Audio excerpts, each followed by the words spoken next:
The dust-laden wind carried a haunting wail across the parched landscape, as Katherine Reynolds struggled against the bindings that cut into her wrists, her once vibrant blue dress now torn and stained with the evidence of her suffering.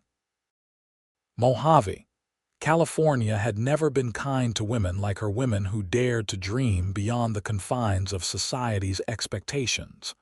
But today, as she stood trembling on the auction block, she knew she had reached the darkest depths of human cruelty.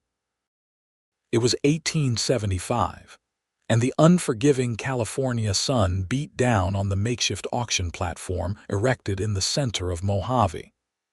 The small desert town had grown rapidly during the mining boom, attracting men of fortune and those desperate to find it. Among them were the vilest specimens of humanity, men who saw women as nothing more than property to be bought and sold. Catherine's golden brown hair, usually pinned neatly atop her head, fell in tangled strands around her bruised face. Her eyes, once bright with determination, now reflected only fear and desperation as the auctioneer, a man named Silas Thornton, shouted over the rowdy crowd. "What do we have here, gentlemen?" Thornton called out, his voice carrying across the dusty town square. "A fine specimen indeed. 24 years old, healthy despite her current condition." He gestured crudely toward Catherine's slightly swollen belly, causing raucous laughter to erupt from the crowd. Katherine closed her eyes, willing herself to be anywhere but here. 3 months ago, she had been happily married to Thomas Reynolds, a kind man who had promised her the world. They had been overjoyed when they discovered she was with child, but their happiness was short-lived. A gang of outlaws had attacked their small homestead outside of Santa Fe. Thomas had fought bravely but was gunned down before her eyes. Instead of killing her too, they had decided she might fetch a good price in one of the lawless border towns. "Look at those bruises, Thornton," a man from the crowd shouted. "Damaged goods." "Nothing that won't heal," Thornton replied smoothly. "And think of it, gentlemen, too, for the price of one. The woman and the child she carries. Shall we start the bidding at $50? The crowd's jeers grew louder, and Katherine felt bile rise in her throat. She had been passed from one group of outlaws to another, each worse than the last. By the time she reached Mojave, she had endured beatings, starvation, and the constant fear that they would harm her unborn child. $60. A voice called out. "75, shouted another. Katherine forced herself to look up, to memorize the faces of these men who so casually bid on her life and the life of her unborn child. If by some miracle she survived this, she wanted to remember them all. The bidding continued, growing more heated as the price climbed. She noticed a man standing at the back of the crowd, tall and imposing with a black Stetson pulled low over his eyes. Unlike the others, he wasn't shouting or laughing. He stood perfectly still, watching the proceedings with an intensity that made her shiver. $120. A large man with a red beard called out. He was known around town as Marcus Hobbs, the owner of the largest saloon in Mojave, and a man with a reputation for cruelty toward women. "Going once," Thornton called. "Going twice, $500. A deep voice cut through the sudden silence. All heads turned toward the man in the black Stetson who had finally spoken. He stepped forward, and the crowd parted before him. Katherine could now see him clearly, broad-shouldered, with a strong jaw partially hidden by a well-trimmed beard. His eyes were a piercing blue that seemed to cut through the dusty air between them. "Blake Keller," someone whispered, and the name rippled through the crowd. Katherine had heard that name before. Blake Keller owned the largest ranch outside of Mojave. He was known to be fair but formidable, a man who had fought in the Civil War and returned west to carve out his fortune. Some said he had killed a dozen men, others claimed it was more. All agreed he wasn't someone to cross. 500, Thornton repeated, clearly surprised. That's very generous, Mr. Keller. I wasn't finished, Keller said, his voice carrying effortlessly across the now silent square. $500, and this auction ends now. No one touches her again. There was steel in his voice, and his hand rested casually on the revolver at his hip. It wasn't a threat, it was a promise. Hobbs stepped forward, his face flushed with anger. Now wait just a minute, Keller. You can't just— I can and I am, Keller interrupted. $500 for the woman.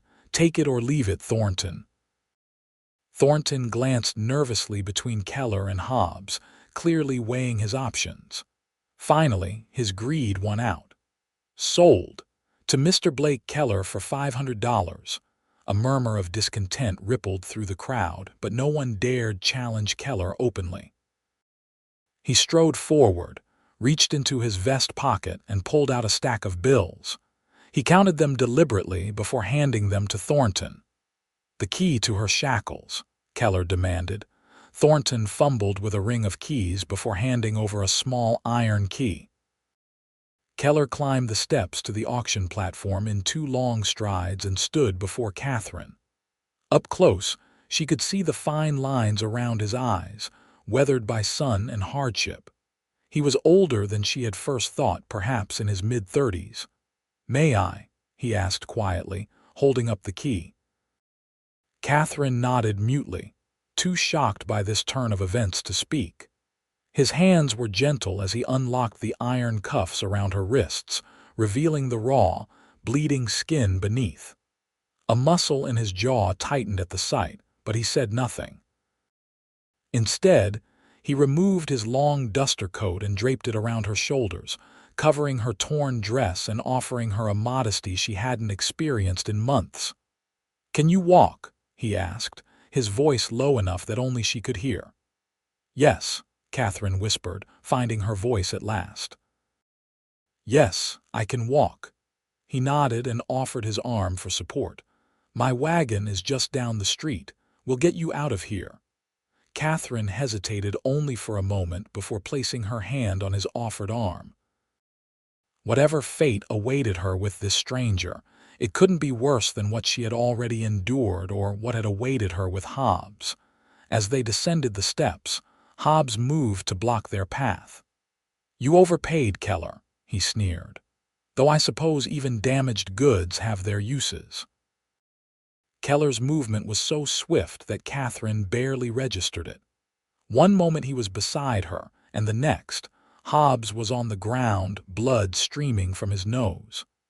"The lady is under my protection now," Keller announced, his voice carrying to every corner of the square.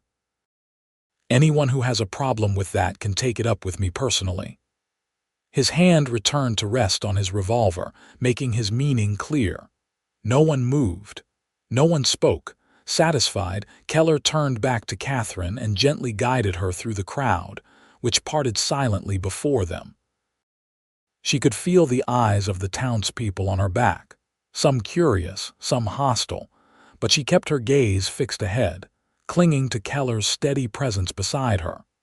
A wagon stood waiting at the end of the street, hitched to 2 strong-looking bay horses. An older man with silver hair sat in the driver's seat, his weathered face creasing with concern as he saw Katherine. "This is Samuel," Keller said by way of introduction. "He's worked for me for 15 years. You can trust him." Samuel tipped his hat to Katherine. "Madam," he said simply. Keller helped Katherine up onto the bench seat, then climbed up beside her. Samuel clicked his tongue, and the horses set off at a brisk pace, leaving the town of Mojave and its inhabitants behind. Katherine sat rigidly, clutching the coat around her shoulders. Now that the immediate danger had passed, she found herself trembling uncontrollably. What had she done? She had just left with a complete stranger, a man who had paid for her as if she were a piece of livestock. Yet something in his manner, in the gentleness of his hands and the fierce protectiveness he had displayed, gave her hope that perhaps he was different. "Miss Reynolds," Keller said after they had traveled a few miles in silence. "I want to assure you that you're safe now. No one at my ranch will harm you or your child." Katherine turned to look at him, studying his profile against the backdrop of the desert landscape. "How did you know my name?" she asked. "I overheard the auctioneer mention it before the bidding started," he replied. Katherine Reynolds, originally from Boston, recently widowed. She nodded, remembering how Thornton had recited the bare facts of her life as if reading a shipping manifest. "And you are Blake Keller?" "Yes, madam. My ranch is about an hour's ride from Mojave.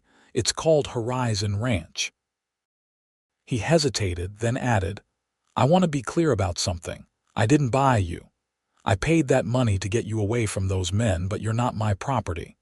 Once we reach the ranch, you're free to make your own decisions about what comes next." Katherine felt tears spring to her eyes at his words. After months of being treated as less than human, his simple acknowledgement of her autonomy was overwhelming. "Thank you," she whispered, unable to say more past the lump in her throat. Keller nodded, a hint of understanding in his eyes. "We have a doctor who visits the ranch regularly. His wife, Martha, is a midwife. They'll be able to check on you and the baby." Katherine placed a protective hand over her belly. "My baby, will it be all right? They didn't feed me much, and the journey was—" She trailed off, unwilling to relive the horrors of the past months. "Martha is the best midwife in 3 counties," Samuel called back from the driver's seat. "If anyone can help, it's her." "Samuel's right," Keller agreed. "And you'll have proper meals and rest at Horizon. We'll do everything we can for you both." As they traveled farther from town, the landscape began to change. The barren desert gave way to scattered vegetation, and in the distance, Katherine could see the silhouette of mountains against the azure sky. The rhythmic motion of the wagon and the steady presence of the 2 men beside her gradually eased her fear, and for the first time in months, she allowed herself to hope. An hour later, they crested a hill, and Katherine caught her first glimpse of Horizon Ranch. Nestled in a green valley with a creek running through it, the ranch was larger than she had expected. A substantial 2-story house stood at its center, surrounded by several smaller buildings, corrals, and a large barn. Fields of what looked like alfalfa stretched out on one side, and cattle grazed on the hillsides beyond. "It's beautiful," she murmured. "It's home," Keller replied simply. As they approached the main house, Katherine saw a woman emerge onto the porch. She was middle-aged with streaks of gray in her dark hair, her face lined but kind. "That's Mrs. Chen," Keller explained. "She runs the household. Her husband, Liang, is my foreman." The wagon came to a stop in front of the house, and Mrs. Chen hurried down the steps. "Mr. Keller, you're back earlier than expected," she said, her eyes widening as she took in Katherine's disheveled appearance. "Oh, dear heavens! Mrs. Chen, this is Miss Katherine Reynolds," Keller said as he helped Katherine down from the wagon. "She'll be staying with us for a while." Understanding dawned in Mrs. Chen's eyes. "Of course. Come inside, Miss Reynolds. We'll get you settled right away." Katherine hesitated, looking back at Keller. Despite everything, he was the only familiar face in this new place. "Go with Mrs. Chen," he said gently. "She'll take good care of you.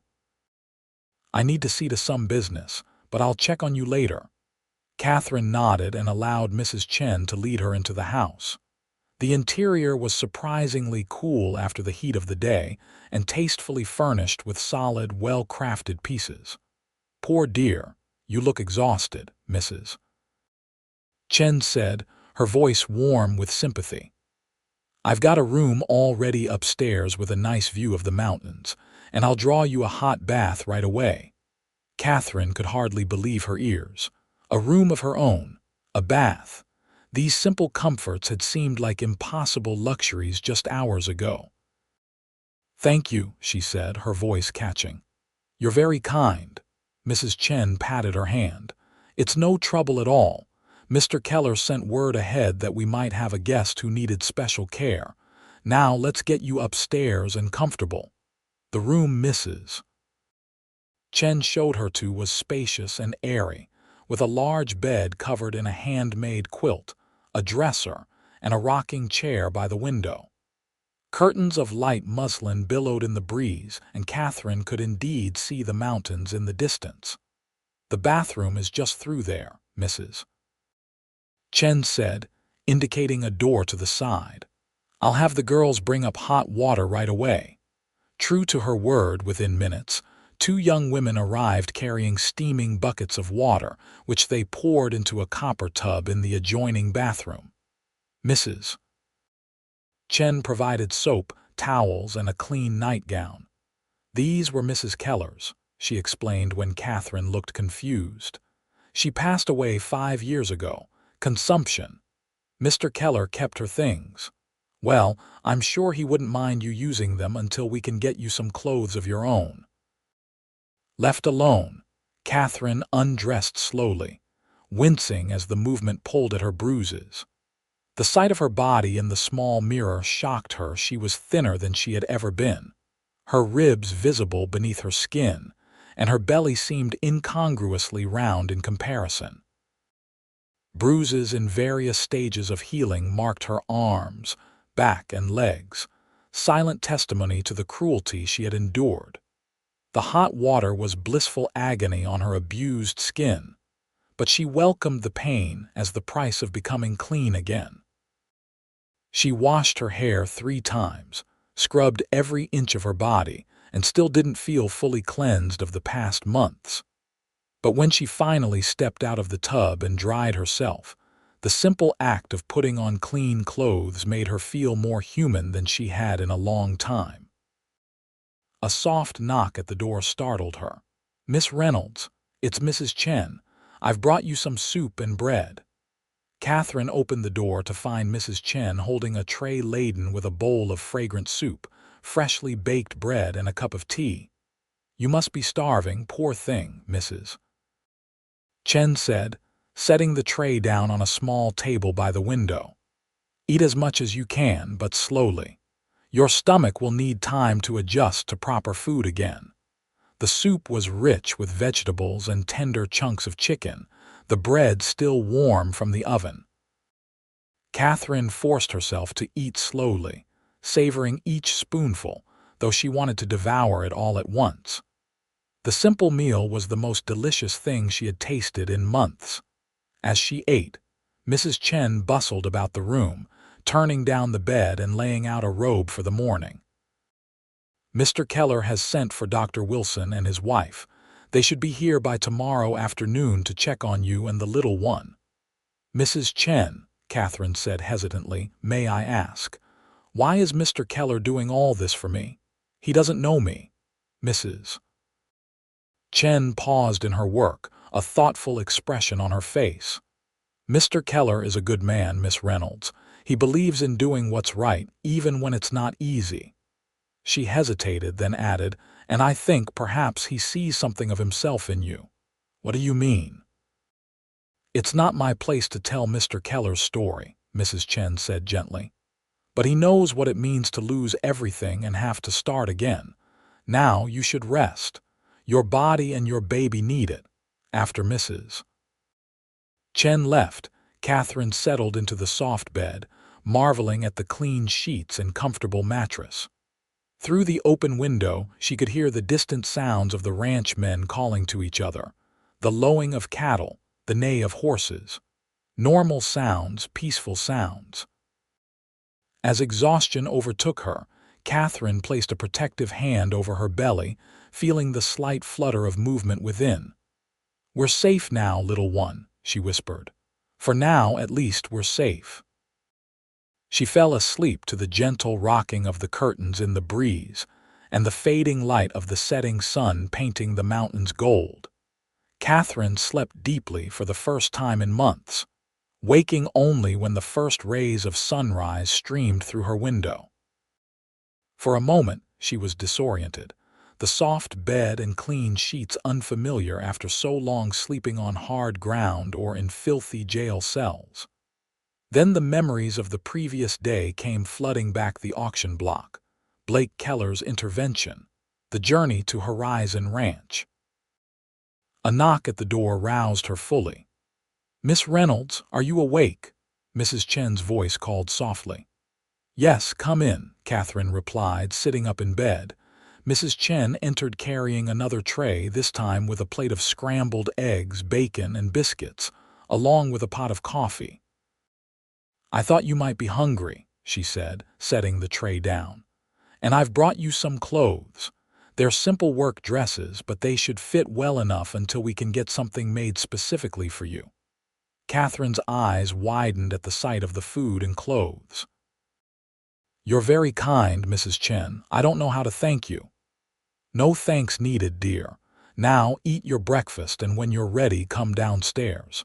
Mr. Keller would like to speak with you." After Mrs. Chen left, Katherine ate slowly, savoring each bite. The eggs were fluffy and seasoned with herbs, the bacon crisp, and the biscuits still warm from the oven. Once finished, she dressed in one of the simple calico dresses Mrs. Chen had provided. It was a bit loose in the shoulders but accommodated her growing belly comfortably. She found a brush on the dresser and tackled the tangles in her hair, wincing as she worked through the knots. When she was as presentable as she could make herself, she took a deep breath and headed downstairs. The main floor of the house was spacious and well arranged, with a large dining room, a comfortable sitting room, and what appeared to be a study off to one side. She found Blake Keller in the latter, seated at a large oak desk covered with papers. He looked up as she appeared in the doorway, rising to his feet immediately. "Miss Reynolds, good morning. I hope you slept well." "Better than I have in months," she admitted. "Mr. Keller, I don't know how to thank you for what you did yesterday." "Please sit down," he said, gesturing to a chair across from his desk. As she settled herself, he continued, "There's no need for thanks. What happened to you was wrong on every level. I couldn't stand by and do nothing." Katherine studied him in the clear light of morning.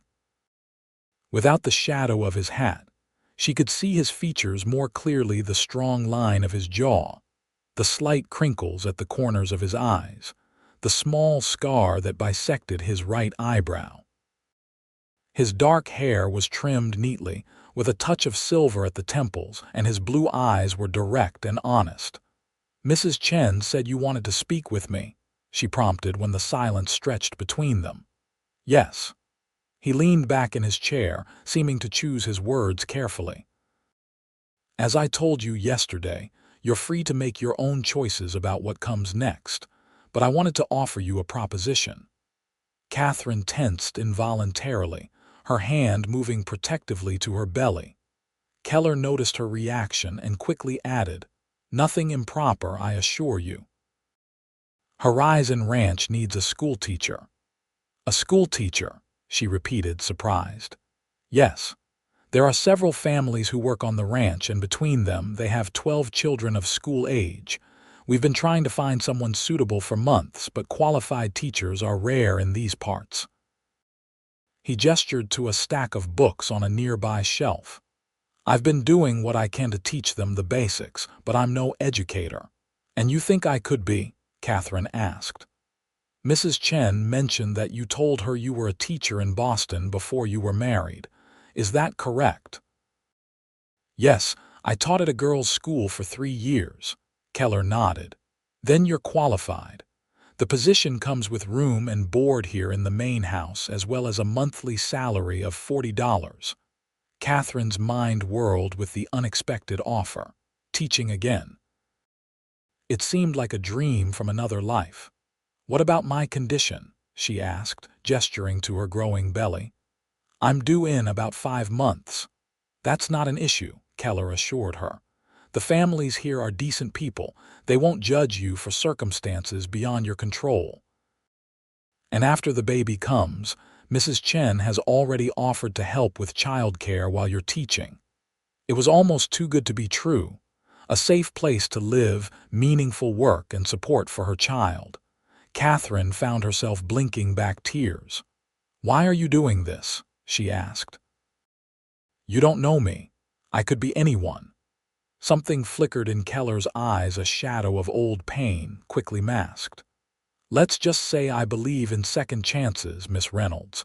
The offer stands whether you accept the teaching position or not. You can stay here until after your child is born, recover your strength, and then decide what you want to do next. And if I choose to leave sooner, then I'll ensure you have safe passage to wherever you wish to go, along with enough money to make a fresh start." He shrugged. "But I hope you'll consider the teaching position. The children here deserve a proper education." Katherine was silent for a long moment, weighing her options. In truth, she had nowhere else to go. Her parents had disowned her when she married Thomas against their wishes, and she had no other family. The prospect of beginning again in a strange town, alone and with a newborn, was daunting. "I'll accept the teaching position, Mr. Keller," she said finally, "at least on a trial basis. If it doesn't work out, or if the family's object to having someone like me teach their children, we can reconsider." Relief flickered across his face. "Excellent. We can convert the old bunkhouse into a schoolroom. It will need some work, but it should be ready by the time you're feeling well enough to start teaching." "And when would that be?" "That's entirely up to you and Dr. Wilson," Keller said. "Speaking of which, I expect him and Martha to arrive this afternoon. They'll want to examine you and make sure both you and the baby are doing well." Katherine nodded, grateful for his consideration. "Thank you, Mr. Keller, for everything." He seemed almost uncomfortable with her gratitude, shifting slightly in his chair. "You're welcome, Miss Reynolds. Now, would you like a tour of the ranch? I thought you might like to see where you'll be living and working." The tour revealed Horizon Ranch to be even more impressive than Katherine had initially thought. The main house stood at the center of a well-planned complex that included a bunkhouse for the unmarried ranch hands, several small houses for the families who worked there, a large barn, stables, workshops, and various outbuildings. "The ranch covers about 15,000 acres, Keller explained as they walked.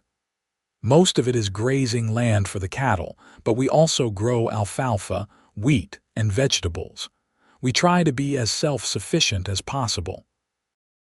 They passed several men working with horses in a corral, who tipped their hats respectfully to Keller and looked curiously but not unkindly at Katherine. A group of children playing nearby stopped to stare openly at her. "Are those?" she began. "Some of your future students," Keller confirmed. "Would you like to meet them?" Before she could answer, a small girl of about 8 broke away from the group and ran toward them. She had dark braids and a smattering of freckles across her nose. "Mr. Keller, Mr. Keller," she called excitedly. "Pa says you're bringing a real teacher to live here. Is it true?" Keller smiled, a genuine warmth transforming his usually serious face. "It is indeed, Lucy. Miss Reynolds, this is Lucy Chen, Mrs. Chen's granddaughter and one of the brightest students you'll have." Katherine knelt carefully to be at eye level with the child. "Hello, Lucy. I'm very pleased to meet you." Lucy studied her with unabashed curiosity. "Pa says you're going to have a baby soon. Will the baby come to school too?" Katherine couldn't help but laugh. "Not right away. Babies need to grow quite a bit before they're ready for school." "I can help with the baby," Lucy offered earnestly. "I help take care of my little brother all the time." "That's very kind of you, Lucy," Katherine said, touched by the child's openness.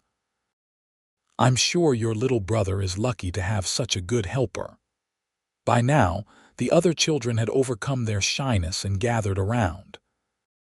Keller introduced them one by one: the Ortiz children, Miguel and Rosalinda, the Thompson twins, James and John, and several others whose names blurred together in Katherine's mind. Miss Reynolds will start teaching once the doctor says she's well enough, Keller explained to the eager faces.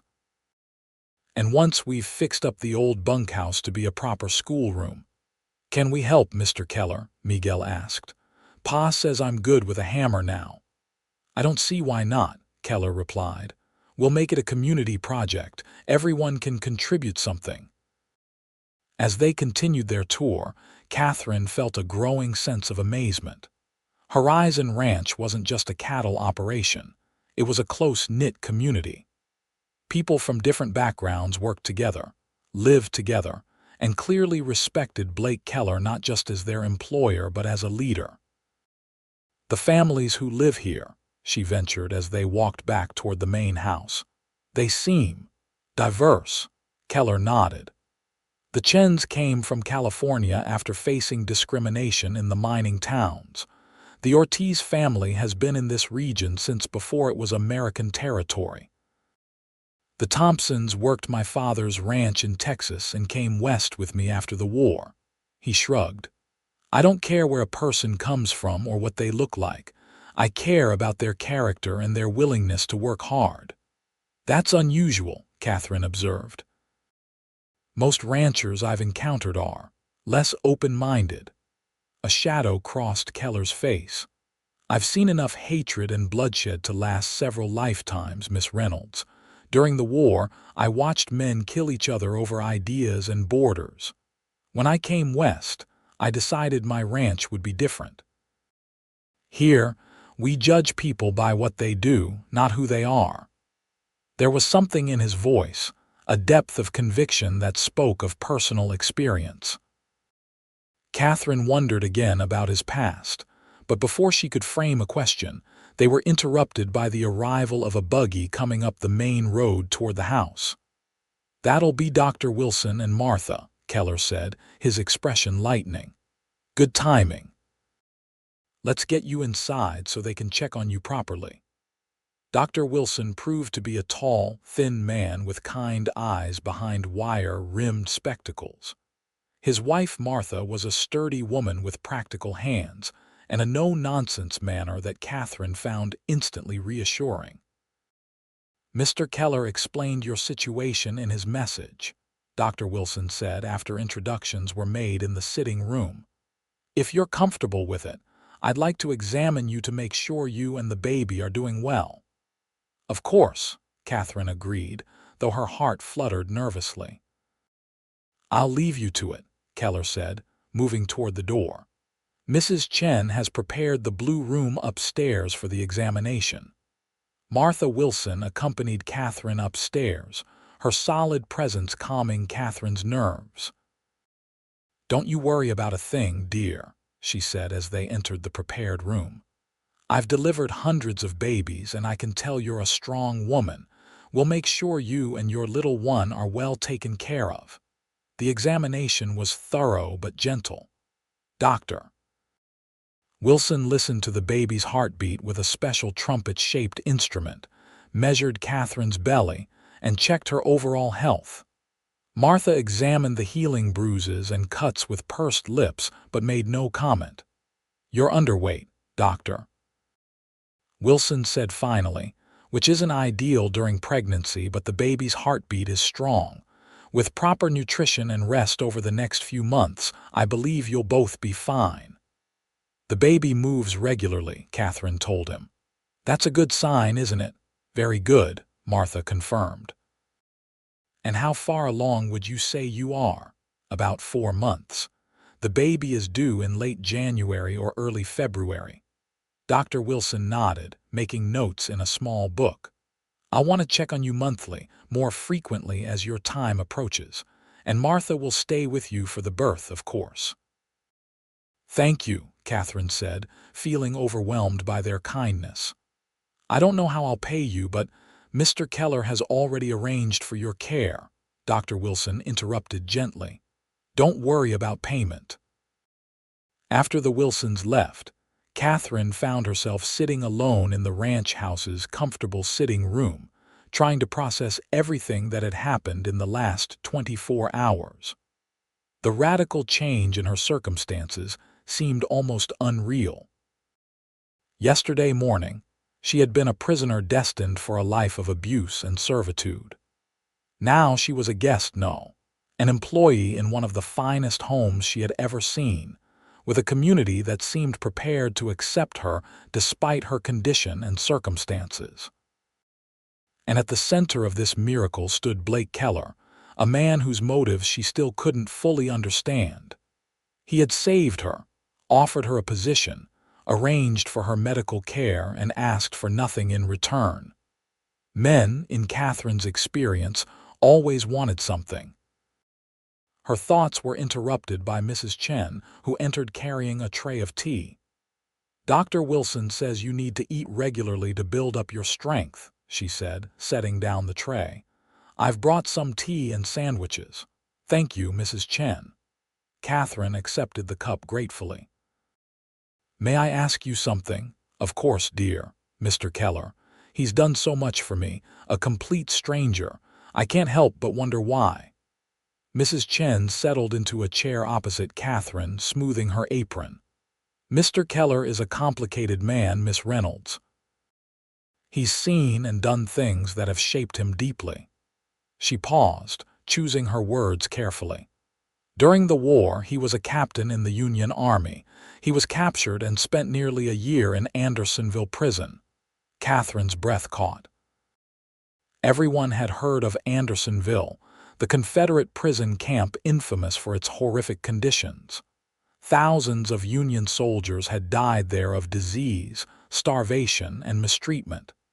"He doesn't speak of it often," Mrs. Chen continued, "but I know it changed him.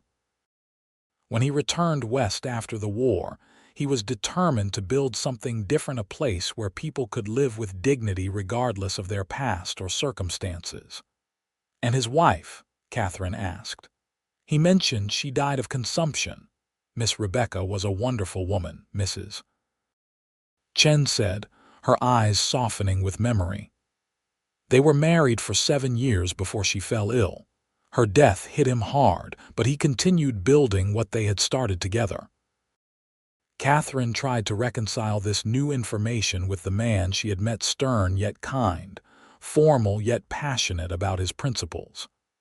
"I just wish I understood why he chose to help me specifically." Mrs. Chen looked at her thoughtfully. "Perhaps you reminded him of something important. Or perhaps he simply saw someone who needed help and had the means to provide it." She stood, smoothing her apron again. "Mr. Keller is a good man, Miss Reynolds. In time, I think you'll come to understand him better." Over the next few weeks, Catherine fell into the rhythm of life at Horizon Ranch. Her strength returned gradually as she ate regular, nourishing meals and rested properly. The bruises faded, though some had left faint scars that she suspected would never completely disappear. Her belly grew more pronounced as her baby continued to develop, and she found herself looking forward to the future for the first time since Thomas's death. True to his word, Keller had set about converting the old bunkhouse into a schoolroom. Catherine often watched from a distance as he worked alongside the ranch hands and even the older children, replacing broken windows, repairing the roof, and building simple desks and benches. She was struck by how he worked as hard as any of his men, never asking them to do anything he wouldn't do himself. One afternoon, in early September, Catherine decided to visit the schoolhouse site. The day was pleasantly warm, the harsh summer heat finally giving way to the milder temperatures of early autumn. As she approached, she could hear the sounds of hammering and men's voices raised in good-natured banter. Keller was on a ladder, working on hanging a new door. He wore a simple work shirt with the sleeves rolled up, revealing forearms corded with muscle. His dark hair was damp with sweat, and a smudge of dirt marked his cheek. He looked younger somehow, more approachable than the formal ranch owner who dined at the head of the table each evening. He spotted her and paused in his work, a smile warming his usually serious features. "Miss Reynolds, good afternoon. Come to inspect our progress." I was curious to see how the schoolhouse was coming along, she admitted. It looks wonderful. Keller climbed down from the ladder and approached her, wiping his hands on a bandana. It's getting there. We should have it finished by the end of next week. Miguel and his father are making a proper blackboard, and Mrs. Ortiz is sewing curtains for the windows. Katherine walked to the entrance and peered inside. The transformation was remarkable. What had once been a utilitarian bunkhouse was becoming a bright, clean space perfectly suited for teaching. The rough walls had been whitewashed, the floor swept clean, and rows of simple but sturdy desks faced a larger desk at the front of the room. "What do you think?" Keller asked, coming to stand beside her. "Will it serve your purposes?" "It's perfect," she said sincerely. "Better than many schoolrooms I've taught in before." He seemed pleased by her approval. "There's a small room at the back that can serve as your office or a storage area for books and supplies. And we're building a covered walkway to connect to the main building, so you won't have to walk through the rain or snow in winter." Katherine was touched by his thoughtfulness. "You've thought of everything, Mr. Keller." "Blake," he said suddenly. "I'm sorry. My name is Blake." "We're not so formal here at Horizon, Miss Reynolds, at least not among the staff." She smiled, feeling a strange flutter in her chest that had nothing to do with the baby's movements. "Then you must call me Katherine." "Katherine," he repeated, as if testing the feel of her name on his tongue. Their eyes met, and for a moment, something unspoken passed between them, a recognition, perhaps, of the growing ease in their interactions.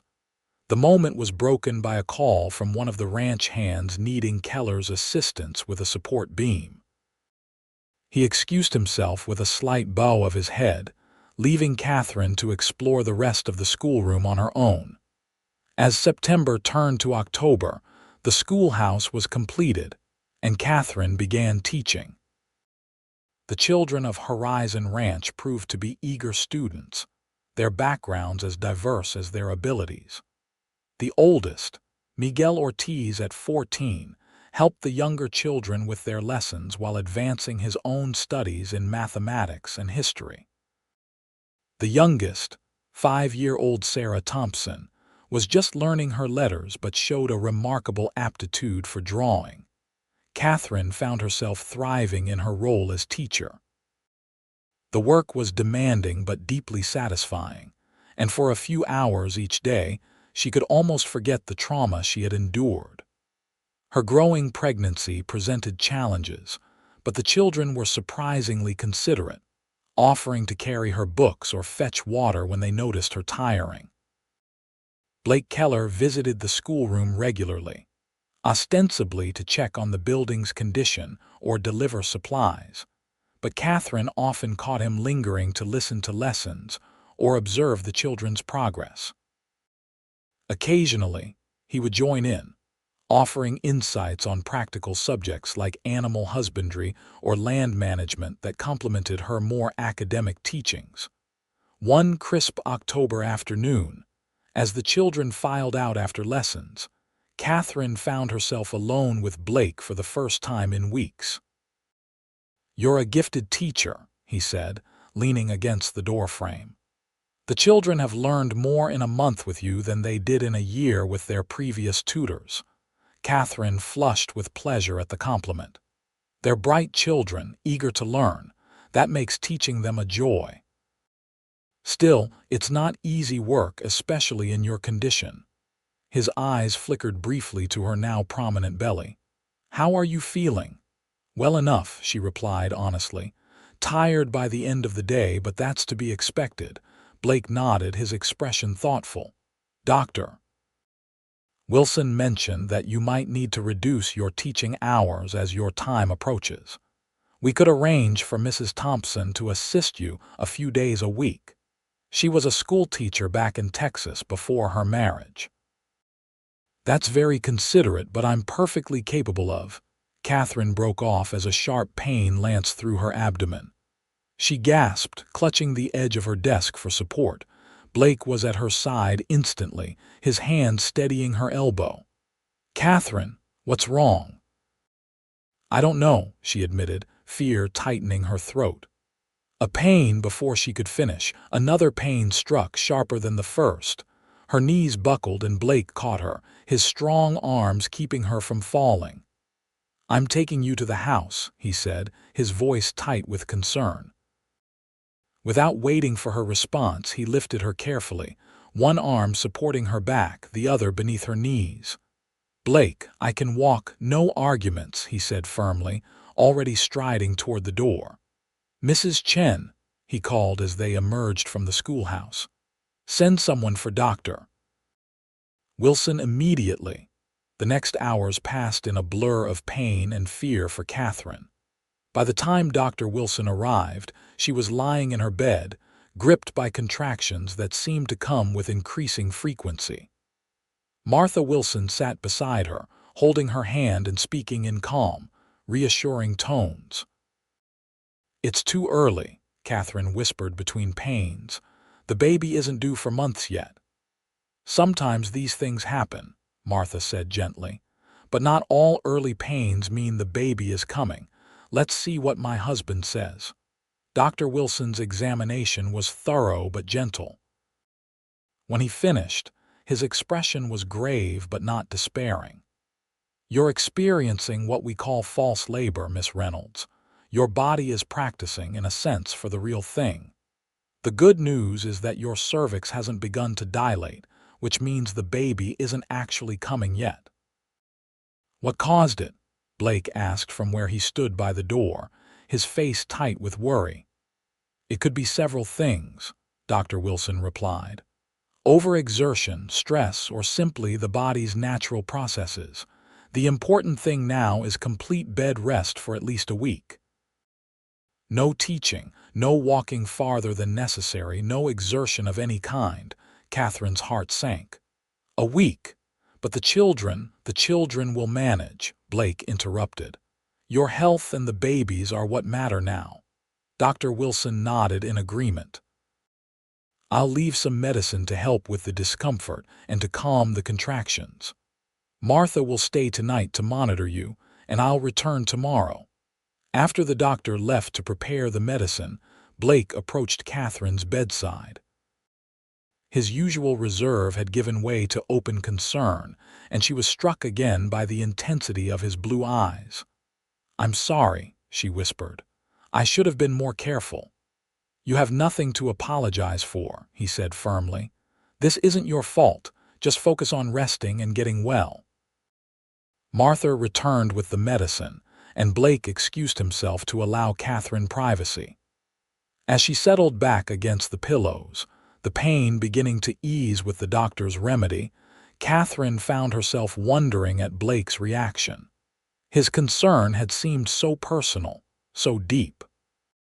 For a man who kept most people at a careful distance, his response to her distress had been surprisingly unguarded. The week of bed rest that followed was the most difficult test of Katherine's patience since arriving at Horizon Ranch. Used to being active and independent, she chafed at the confinement and worried constantly about her students' progress. Mrs. Thompson did indeed step in to continue the children's lessons, but Katherine missed the daily interaction and the sense of purpose teaching had given her. Her one consolation was the steady stream of visitors. Mrs. Chen came regularly with meals and companionship. The children brought drawings and letters expressing their hopes for her quick recovery. Dr. Wilson and Martha visited every other day to check her progress. And Blake came every evening after dinner, sometimes with a book to read aloud, other times simply to sit and talk. He told her stories of the ranch's early days, of the challenges he'd faced establishing Horizon in the aftermath of the war. Gradually, as the days passed, Katherine began to see beyond the reserved exterior to the man beneath, intelligent, principled, and possessed of a dry wit that often surprised her into laughter. On the 5th day of her confinement, Blake arrived carrying a small wooden box. "I have something for you," he said, setting it on the bed beside her. "A distraction, since I know how restless you've been feeling." Katherine opened the box to find it filled with pieces of polished stone, each one unique in color and pattern. "They're beautiful," she said, lifting one to examine it more closely. "What are they?" "Various minerals from the surrounding mountains," Blake explained. "I thought they might be useful for your science lessons." The children could learn about geology, the different types of rock formations in the region. She looked up at him, touched by the thoughtfulness of the gift. "That's a wonderful idea. Thank you, Blake." He nodded, seemingly pleased by her reaction. "How are you feeling today?" "Better," she admitted. "The pains have stopped completely and I'm not as tired as I was." "Good." He hesitated, then added, "Katherine, I've been thinking about your teaching schedule. Even after Dr. Wilson clears you to return to the classroom, I think we should arrange for Mrs. Thompson to continue assisting you a few days a week, just as a precaution." Katherine opened her mouth to protest, then closed it again. The truth was, she had been worried about managing alone as her pregnancy advanced. "That would probably be wise," she conceded. "At least until after the baby comes." Relief flickered across Blake's face. "I'm glad you agree. I was afraid you'd argue." "I'm learning to be more sensible about my limitations," she said with a small smile. "This scare has taught me that I need to be more careful, for the baby's sake if not my own." Blake's expression softened. "You're going to be a wonderful mother, Katherine. I've seen how you are with the children at the school, patient, kind, but firm when needed. Your child is fortunate to have you." His words brought unexpected tears to her eyes. Since Thomas's death, she had been so focused on survival that she had hardly allowed herself to think about the reality of motherhood. The idea that she might actually be good at it, that she might give her child a life worth living despite everything, was powerfully reassuring. "Thank you," she said softly. "That means a great deal coming from you." Their eyes met, and in that moment, Katherine felt something shift between them, a deepening of trust, a recognition of mutual respect that bordered on something more.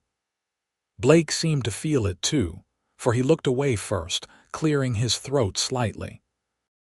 "I should let you rest," he said, rising from his chair. "Good night, Katherine." "Good night, Blake," she replied, watching as he left the room, taking with him the strange warmth his presence had brought. When Dr. Wilson finally cleared Katherine to return to her teaching duties, it was with strict limitations on her hours and activities. As Blake had proposed, Mrs. Thompson assisted 3 days a week, taking over the more physically demanding aspects of teaching the younger children. November brought colder weather to Horizon Ranch, the mountains visible from Katherine's window often capped with snow by morning, though the valley itself remained relatively mild. The ranch's rhythm changed with the season. Cattle were moved to winter pastures closer to the main buildings. Supplies were stockpiled against the possibility of storms, and preparations began for the coming Christmas celebrations. Katherine found herself increasingly included in the ranch's social life. Sunday dinners at the main house became a tradition, with the various families gathering to share food and company. She watched as Blake moved among his people, respected but not feared, a leader who earned loyalty through fairness and personal example rather than intimidation. As her time grew closer, Katherine also began preparing for the baby's arrival. Mrs. Chen and the other women of the ranch contributed baby clothes, blankets, and practical advice. Blake ordered a cradle from the carpenter in Mojave, a beautiful piece crafted from polished oak with a hand-carved design of leaves and vines running along its sides. "It's exquisite," Katherine said when it was delivered to her room, "but you've already done so much." "You didn't need to, I wanted to," Blake interrupted simply. Every child deserves a proper place to sleep." There was something in his tone, a hint of old pain that made Katherine wonder again about his past. Though they had grown closer over the months, there were still aspects of Blake Keller that remained mysteries to her. She knew he had fought in the war, survived Andersonville, and lost his wife to illness, but the deeper effects of these experiences on the man he had become remained largely unspoken between them. December arrived with a sudden cold snap that brought snow even to the valley floor. The children were delighted, playing in the white drifts during their breaks from lessons, building snowmen and engaging in spirited snowball fights. Katherine watched from the schoolroom window, one hand resting on her now enormous belly, smiling at their antics. "You look happy," Blake's voice came from behind her. She turned to find him standing in the doorway, snowflakes melting on the shoulders of his coat. "I am," she realized, somewhat surprised at the truth of it. "Despite everything, I am happy here." Something flickered in his eyes, pleasure perhaps, or relief. "I'm glad. Horizon should be a place where people can find happiness, no matter what they've endured before." Katherine studied him thoughtfully. "Is that why you built it? To create a haven?" Blake moved to stand beside her at the window, looking out at the snowy landscape and the playing children. "Partly," he admitted. "After the war, after Andersonville, I couldn't bear the thought of returning to my father's ranch in Texas. Too many ghosts, too many expectations." He paused, his gaze distant. "I came west with what remained of my regiment, men who, like me, had nothing left in the East worth returning to. We pooled our money, bought this land, and started building something new." "Something better," Katherine said softly. He nodded. "That was the hope. A place where a person is judged by what they contribute, not where they came from or what they've done. Where children can grow up free from the hatred that tore the country apart." Katherine felt a sudden, fierce surge of admiration for this man who had taken his own suffering and transformed it into something that benefited others. Without thinking, she reached out and touched his arm. "You've succeeded, Blake. Horizon is everything you hoped it would be." He looked down at her hand on his arm, then up to meet her eyes. Something unspoken passed between them, a current of feeling that made Katherine's breath catch in her throat. For a moment, she thought he might say something more, might bridge the careful distance he always maintained, but the moment was broken by the sound of children returning to the schoolroom.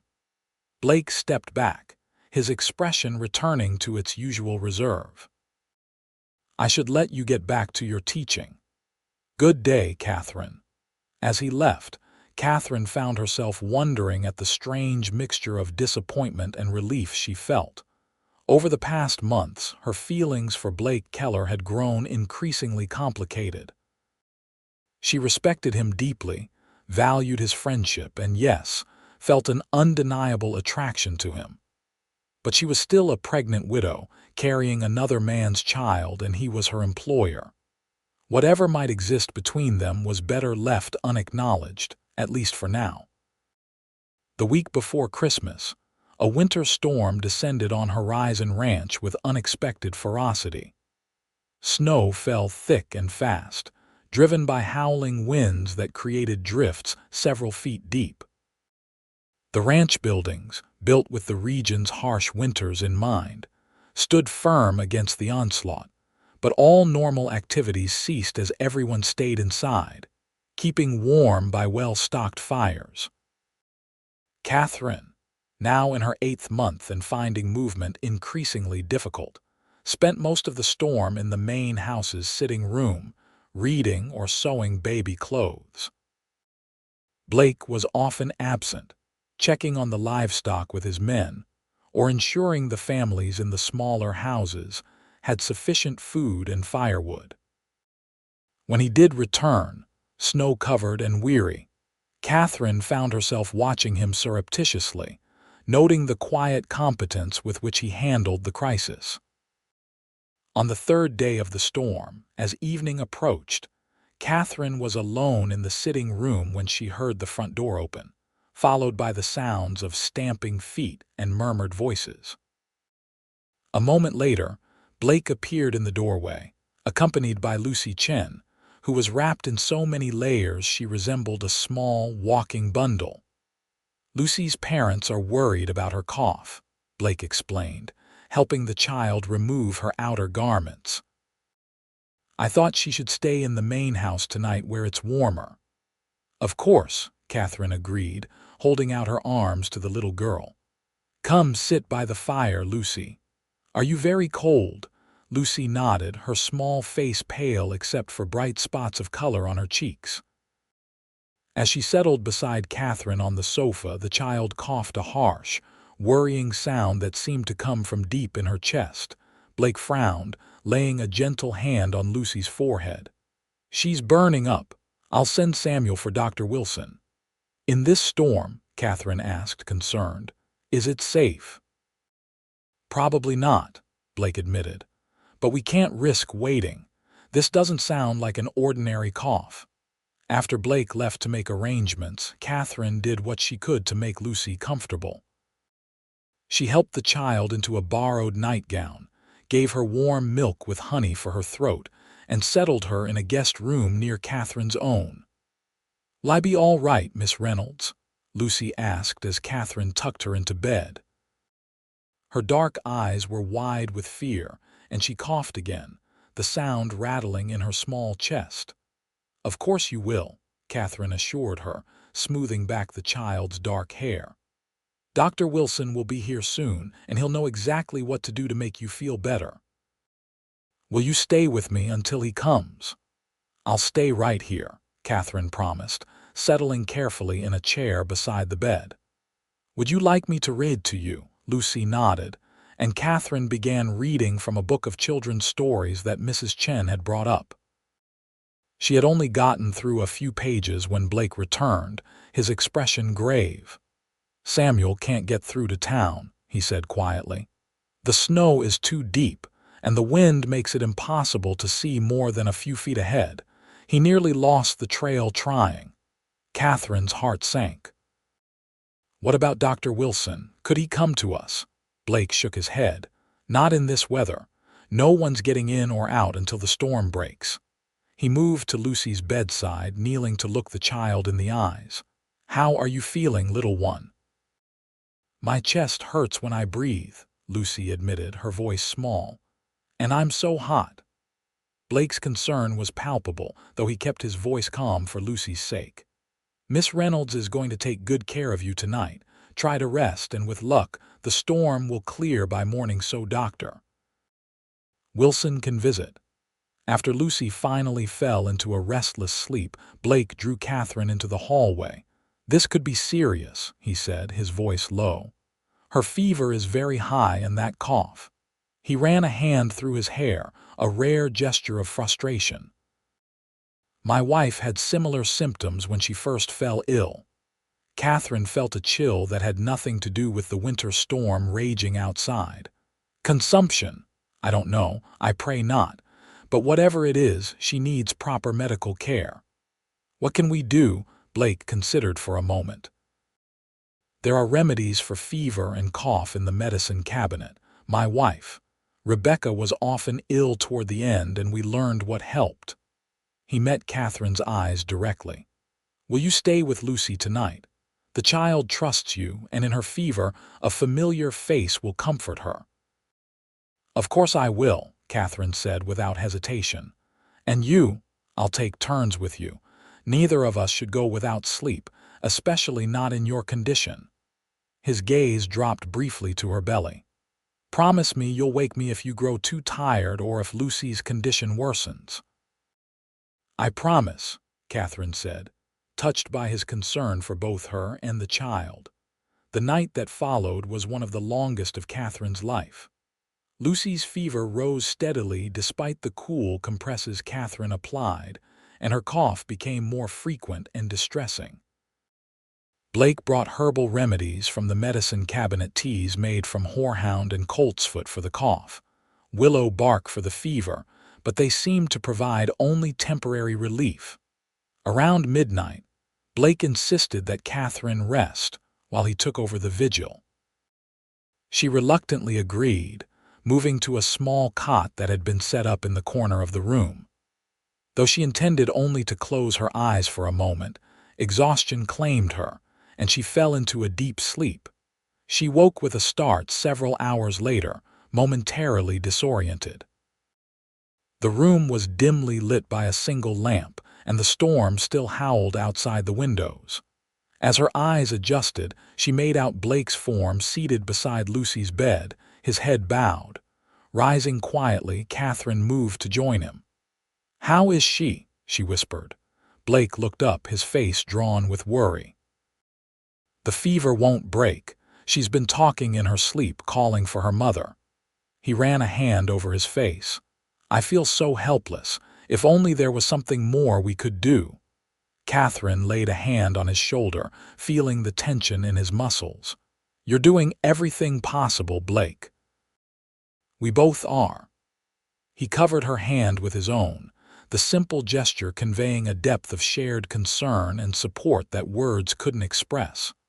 For a moment, they remained that way, connected by touch and by their mutual worry for the child who lay before them. Then Lucy stirred, moaning softly, and they both turned their attention back to her.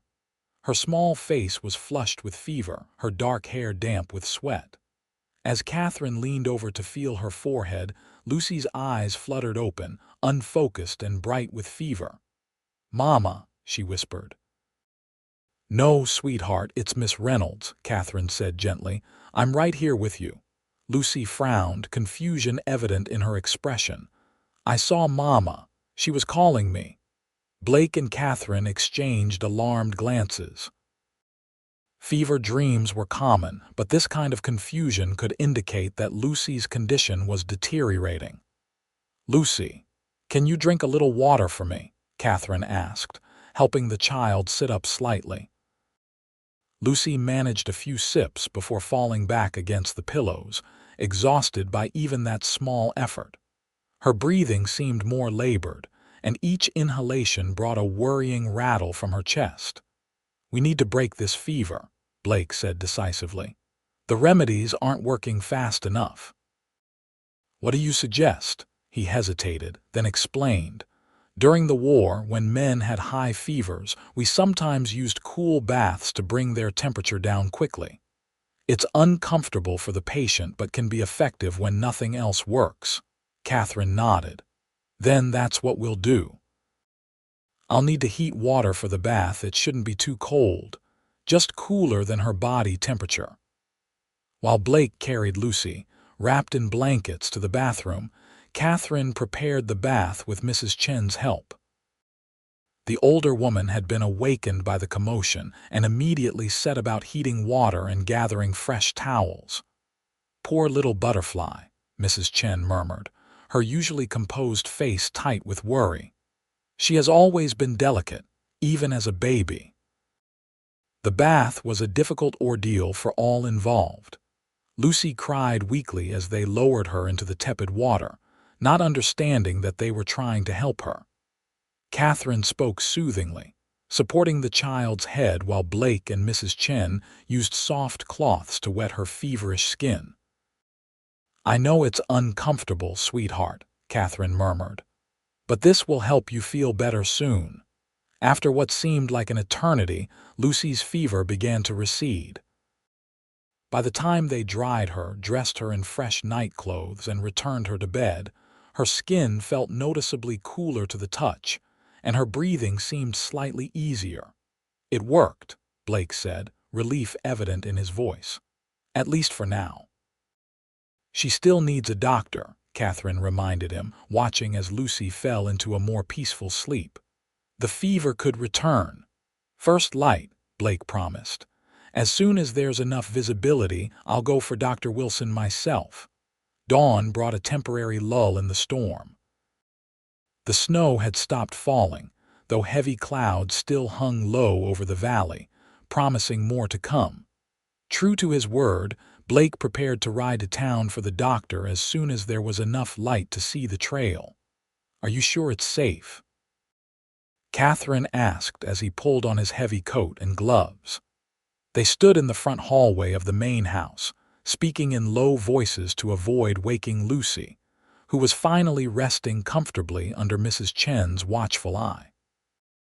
"Safe enough," Blake replied, checking that his revolver was loaded, a precaution against wolves or mountain lions that might be driven down from the higher elevations by the storm. "The trail should be passable now that the wind has died down. I'll take Thunder, he's the strongest horse in the stable and experienced in snow." Katherine bit her lip, unable to shake her worry. "Please be careful. Lucy needs you to return safely. We all do." Something flickered in Blake's eyes at her words. He paused in his preparations, looking at her intently. "Katherine," he began, then seemed to think better of whatever he had been about to say. Instead, he reached out and gently brushed a strand of hair back from her face, his gloved hand lingering briefly against her cheek. "I'll be back before nightfall with Dr. Wilson. Take care of Lucy and yourself." With that, he was gone, the cold air swirling in briefly as he stepped outside. Katherine watched from the window as he mounted his powerful black horse and set off down the snow-covered trail toward town, his figure growing smaller until it disappeared around a bend. The day passed with agonizing slowness for Katherine. Lucy's fever remained lower but didn't disappear completely. The child slept fitfully, occasionally waking with bouts of coughing that left her weak and breathless. Katherine and Mrs. Chen took turns sitting with her, administering herbal remedies and ensuring she drank enough water to prevent dehydration. As afternoon faded into evening, Katherine found herself increasingly anxious about Blake's absence. The clouds had thickened again, and fresh snow had begun to fall. What if he hadn't reached town safely? What if he and Dr. Wilson were caught in the renewed storm on their return journey? "You're wearing a path in the carpet, dear," Mrs. Chen observed gently as Katherine paced the sitting room for what felt like the 100th time. "Mr. Keller knows these mountains better than anyone. He'll be back when he can." "I know," Katherine sighed, settling reluctantly into a chair. "I just can't help worrying." Mrs. Chen studied her with knowing eyes. About Lucy or about Mr. Keller, Katherine felt heat rise to her cheeks. "Both, of course." "Of course," Mrs. Chen echoed, a slight smile playing about her lips. "You know, in all the years since Miss Rebecca passed, I've never seen Mr. Keller look at anyone the way he looks at you." "Mrs. Chen," Katherine protested, uncomfortable with the direction of the conversation. "Mr. Keller has been kind to me, nothing more, if you say so, dear." Mrs. Chen's tone made it clear she didn't believe that for a moment. "I'll go check on Lucy while you rest. Remember, in your condition, you need to think of yourself as well." Left alone, Katherine found her thoughts returning to Blake despite her best efforts. Was Mrs. Chen right? Did Blake see her as something more than an employee, more than a charity case he had rescued? And even if he did, what could possibly come of it? She was a pregnant widow still mourning her husband. He was a man who had loved and lost his wife to a terrible illness. Both of them carried their own burdens of grief and responsibility. And yet, there had been moments between them, glances held a beat too long, conversations that deepened beyond the casual, touches that lingered. The way he had looked at her that morning, the gentle brush of his hand against her cheek. These weren't the actions of a man who felt nothing. Katherine's reflections were interrupted by the sound of the front door opening, followed by stomping boots and voices. She rose quickly, hope surging, and hurried to the hallway. Blake stood there, covered in snow, his face reddened by the cold but his eyes alight with relief at seeing her. Behind him was Dr. Wilson, similarly snow-covered but carrying his medical bag. "You made it," Katherine said, unable to keep the relief from her voice. "Just barely," Blake admitted, removing his hat and shaking off the snow. "The trail's nearly impassable now. How's Lucy?" "Her fever is down but not gone. She's been sleeping more peacefully, but the cough is still troubling." Dr. Wilson stepped forward. "I should see her right away. From what Mr. Keller has told me, this could be the beginning of pneumonia." As the doctor headed upstairs, guided by Mrs. Chen, Katherine turned back to Blake. Now that her initial relief had passed, she could see how exhausted he looked. His normally straight shoulders were slightly slumped, and there were lines of fatigue around his eyes. "You must be frozen through," she said. "Come sit by the fire. I'll have Samuel bring you something hot to drink." Blake followed her to the sitting room where a cheerful fire crackled in the hearth. He sank into a chair close to the flames, extending his hands toward the warmth. "It was a harder ride than I expected," he admitted. "The snow is deep, and in some places the drifts are taller than a horse." Katherine rang for Samuel, requesting hot coffee and food for Blake. "Were you afraid?" she asked when they were alone again. He considered the question seriously. "Not for myself. I was afraid of failing to bring help in time for Lucy." His gaze met hers. "And I was concerned about leaving you here, especially in your condition." "I'm fine," she assured him. "The baby seems content to stay where it is for now." She placed a hand on her belly, feeling the reassuring movement within. "Did Dr. Wilson say anything about Lucy's condition?" "He thinks it's likely pneumonia, as we feared, but he won't know for certain until he examines her." Blake's expression darkened. "If it is, she'll need constant care." "Pneumonia can be dangerous, especially in children." The gravity in his tone reminded Katherine that his wife had died of a respiratory illness. This situation must be bringing back painful memories for him.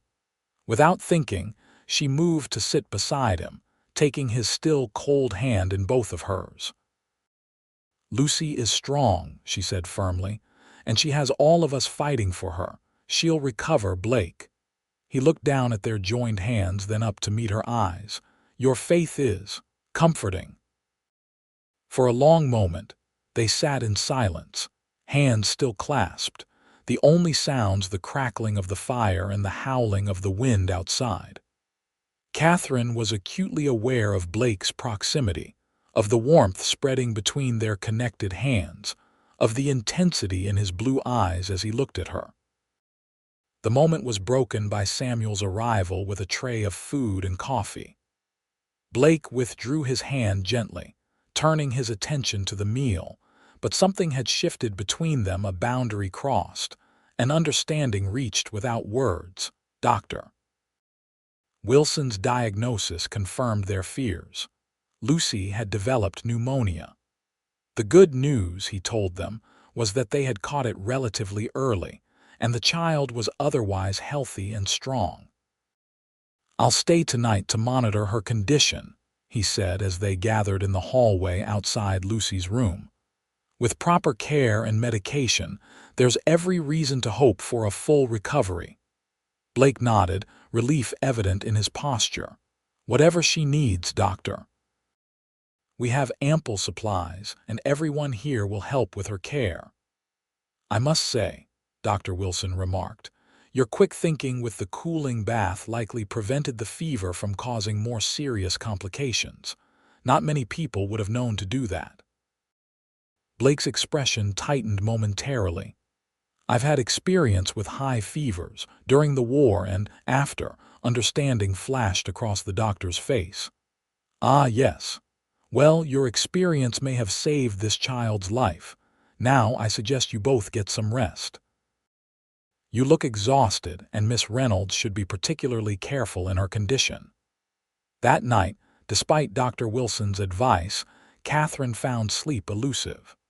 Her mind was too full of the day's events, of Lucy's illness and Blake's dangerous journey through the snow. And beneath those immediate concerns, ran a deeper current of confusion about her own feelings for Blake Keller that were becoming increasingly difficult to ignore or deny. She had loved Thomas deeply, mourned him sincerely. But he had been gone for almost 9 months now, and in that time, her heart had begun to heal. Blake was so different from her husband, more reserved, more complex, shaped by experiences she could only begin to understand. Yet there was a fundamental decency to him, a steadfastness that had drawn her from the beginning, even when she was too traumatized to recognize it. As she finally drifted toward sleep, Katherine wondered what Thomas would think of her growing attachment to the man who had saved her. Somehow, she believed he would approve. Thomas had always wanted her happiness above all else. And despite everything, the circumstances of her arrival at Horizon, the challenges of her pregnancy, the uncertainties of the future, she had found moments of genuine happiness here. Many of them in Blake's company. The storm continued for 3 more days, but within its howling confines, a different kind of peace settled over the main house at Horizon Ranch. Lucy's condition improved steadily under Dr. Wilson's care, her fever receding and her cough becoming less severe. By the time the weather finally cleared enough for the doctor to return to town, he was confident that the worst had passed. "She'll need to stay warm and rest for at least another week," he instructed as he prepared to leave. "No going outside, no exertion. Keep giving her the medicine I've left and plenty of fluids. We'll take good care of her," Katherine promised. She had grown even more attached to the little girl during her illness, reading to her for hours, singing the lullabies her own mother had once sung to her, comforting her through the worst of the coughing fits. Christmas approached, and despite Lucy's illness and the lingering effects of the storm, the ranch prepared to celebrate. The traditional feast would be held in the main house, with all the families gathering together. Mrs. Chen and the other women began baking days in advance, filling the house with the enticing aromas of fresh bread, pies, and cakes.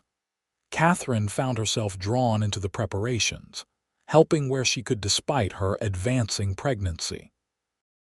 By now, her baby could arrive at any time, and she felt both excitement and apprehension at the prospect. Dr. Wilson had assured her that both she and the baby were healthy, but childbirth was always a risk, especially so far from a proper hospital. The day before Christmas, Katherine was helping Mrs. Chen arrange greenery on the mantelpiece when Blake entered the sitting room, carrying a small package wrapped in brown paper. "Katherine, do you have a moment?" he asked. Mrs. Chen quickly made herself scarce, murmuring something about checking on the pies, leaving Katherine and Blake alone. "Of course," Katherine said, setting down the pine boughs she'd been arranging. "Is something wrong?" "No, nothing's wrong." He seemed uncharacteristically hesitant.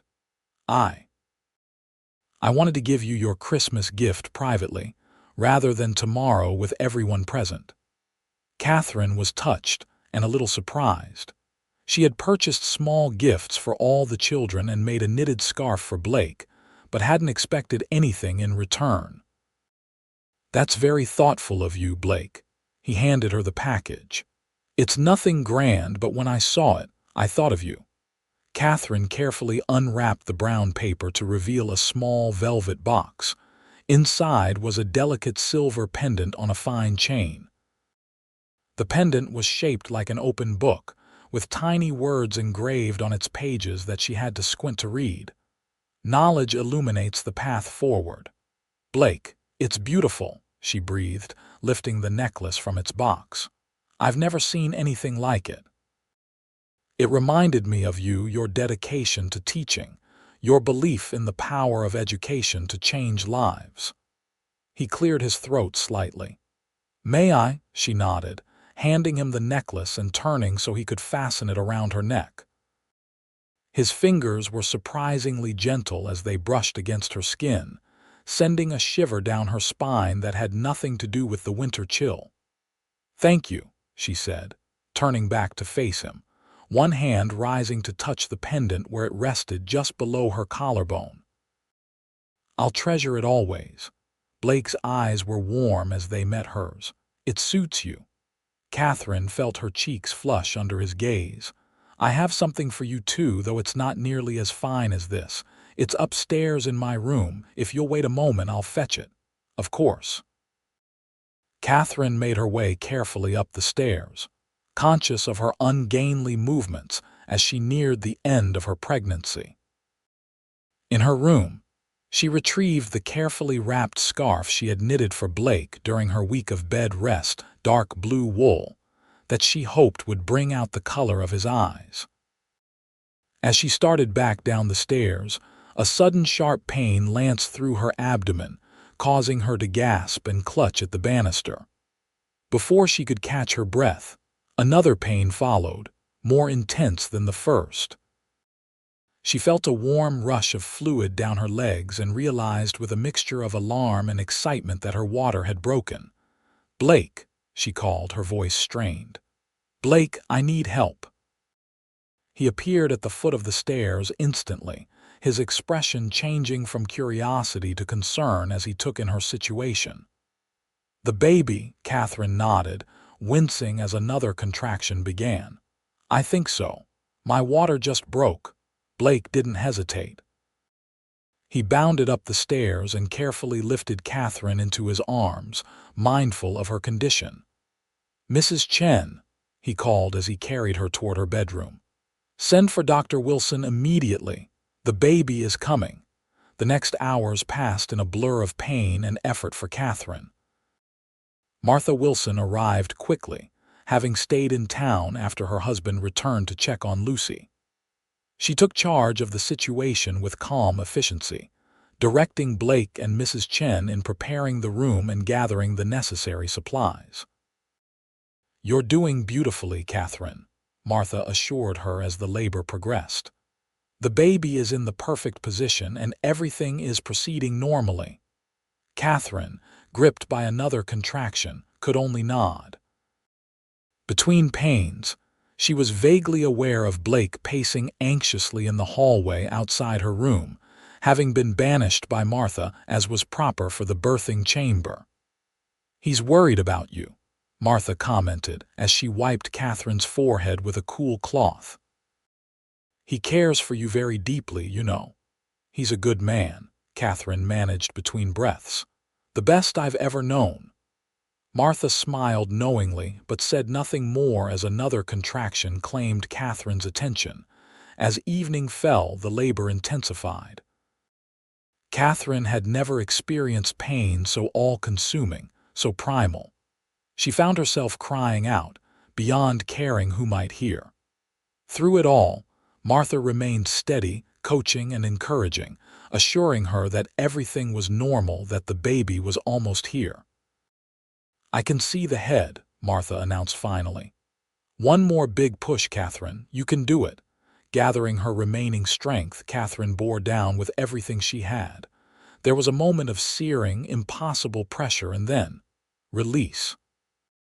The room filled with the thin, indignant wail of a newborn taking its first breath. "A boy," Martha exclaimed joyfully. "A beautiful, healthy boy." Tears streamed down Katherine's face as Martha placed the squalling infant on her chest. He was red-faced and wrinkled, his little fists waving angrily at the world, and he was the most perfect thing Katherine had ever seen. "Hello, my love," she whispered, tracing a finger along his downy cheek. "I've been waiting so long to meet you." After the afterbirth was delivered and both mother and baby had been cleaned up, Martha opened the door to admit Blake, who had been waiting anxiously in the hallway. He entered hesitantly, his usual confidence replaced by an almost reverent caution. "Katherine," he said softly, approaching the bed where she lay cradling her son. "You're all right. We both are," she assured him, shifting slightly so he could see the baby's face. "Blake, I'd like you to meet Thomas Blake Reynolds." Blake's eyes widened at the name. "You're naming him." After his father, Katherine said, and after the man who saved us both. She met his gaze steadily. If that's all right with you. He seemed momentarily speechless, his usual composure shaken. Finally, he said, I'm honored, deeply honored. He moved closer, looking down at the sleeping infant with an expression of wonder. He's perfect, Katherine. Would you like to hold him? Blake hesitated, then nodded. With great care, Katherine transferred the baby into his arms. The sight of the strong, capable rancher cradling her newborn son with such gentle reverence brought fresh tears to her eyes. "Hello, Thomas Blake," he murmured to the infant. "Welcome to Horizon Ranch." As Katherine watched them together, something settled in her heart, a certainty that had been growing for months, but only now fully crystallized. Whatever the future held, she wanted Blake Keller to be part of it, not just as her employer or protector, but as something more, much more. Christmas morning dawned clear and cold, the snow-covered landscape glittering under a brilliant blue sky. In the main house, preparations for the feast continued, now with the added excitement of the new baby's arrival. Katherine rested in her room, recuperating from the birth but insisting on joining the celebration later. "You need to stay in bed," Martha scolded gently as she checked on mother and baby. "The birth went well, but your body still needs time to heal." "Just for the meal," Katherine pleaded. "I can rest on the sofa in the sitting room. It's Thomas Blake's first Christmas. I don't want to spend it alone up here." Martha relented with a sigh. "Very well, but only for a short time, and you'll let Mr. Keller or Samuel carry you downstairs." By midday, the families of Horizon Ranch began arriving at the main house, bringing additional dishes for the feast and gifts for exchange. Lucy, still recovering from her illness but much improved, was allowed to visit Katherine's room briefly to see the baby. "He's so tiny," she whispered, peering into the cradle beside Katherine's bed. "And his hands are like little starfish." Katherine smiled, touched by the child's wonder. "Would you like to be his special friend, Lucy? When he gets a bit older, he'll need someone to show him all the best places to play and the most interesting things to learn." Lucy's face lit up at the responsibility. "I would like that very much, Miss Reynolds. I think, since you're going to be Thomas Blake's special friend, you might call me Katherine when we're not in school." The little girl beamed with pride at this grown-up privilege. "Yes, miss. I mean Katherine." When it was time for the Christmas feast, Blake himself came to carry Katherine downstairs as Martha had insisted. He wore his best suit for the occasion, his dark hair neatly combed, and Katherine couldn't help noticing how handsome he looked. "Are you sure you feel up to this?" he asked as he carefully lifted her from the bed. "No one would think less of you for resting today." "I'm sure," Katherine said, settling into his arms. She wore a loose-fitting dress that Mrs. Chen had altered to accommodate her post-pregnancy figure, and her hair was arranged in a simple braid down her back. "I want to be part of the celebration." Blake carried her downstairs with ease, settling her gently on the sofa in the sitting room, where she could rest comfortably but still participate in the festivities. Mrs. Chen followed with baby Thomas, placing him in his mother's arms before hurrying back to the kitchen to oversee the final preparations for the meal. The Christmas feast was everything Katherine had hoped for: warm, joyful, and filled with the sense of community that made Horizon Ranch special. The long dining table groaned under the weight of traditional dishes contributed by each family. Mrs. Chen's roast duck, Mrs. Ortiz's tamales, Mrs. Thompson's cornbread and beans, and many others. Blake carved a magnificent roast turkey that had been the main house's contribution, serving each person himself rather than delegating the task. As they ate, Katherine observed the interactions around the table, the easy camaraderie of the men who worked together daily, the friendly gossip of the women, the excited chatter of the children. Blake moved among them all with natural authority, but also genuine warmth, remembering details about each family's concerns and celebrations, praising accomplishments, offering encouragement where needed. This, she realized, was what set Horizon apart from other ranches she had encountered in her journey west. It wasn't just a place of employment. It was truly a community, led by a man who understood that strength came from mutual respect and shared purpose, not fear or rigid hierarchy. After the meal, when everyone had eaten their fill of Mrs. Chen's spectacular apple pies and Mrs. Thompson's gingerbread, the group moved to the sitting room for the exchange of gifts. Katherine watched from her place on the sofa as packages were distributed and opened with exclamations of delight. Her own small gifts for the children, handmade bookmarks for each student, personalized with their initials, were received with genuine appreciation. Blake had arranged for a small gift for each family as well, practical items like new tools or household goods, but also small luxuries that showed his understanding of individual preferences. A set of paints for Miguel, who had artistic talent, a fine shawl for Mrs. Ortiz, who felt the cold keenly, a carved chess set for Mr. Thompson, who had taught several of the men to play. The afternoon passed pleasantly, with singing and storytelling adding to the festive atmosphere. Baby Thomas slept peacefully through most of it, waking only once to be fed and immediately drifting off again, lulled by the sounds of celebration around him. As evening approached and families began to depart for their own homes, Katherine found herself growing tired, the exertions of the day taking their toll after her recent ordeal. Blake, ever observant, noticed her fatigue immediately. "Time for you to rest," he said, kneeling beside the sofa. "Shall I carry you back upstairs?" Katherine nodded gratefully. "Yes, please. Thomas and I are both ready for some quiet." Blake lifted her as carefully as before, and Mrs. Chen followed with the baby. Once Katherine was settled comfortably in her bed with Thomas in his cradle beside her, Mrs. Chen tactfully withdrew, leaving Blake standing somewhat awkwardly by the door. "Thank you for today," Katherine said softly.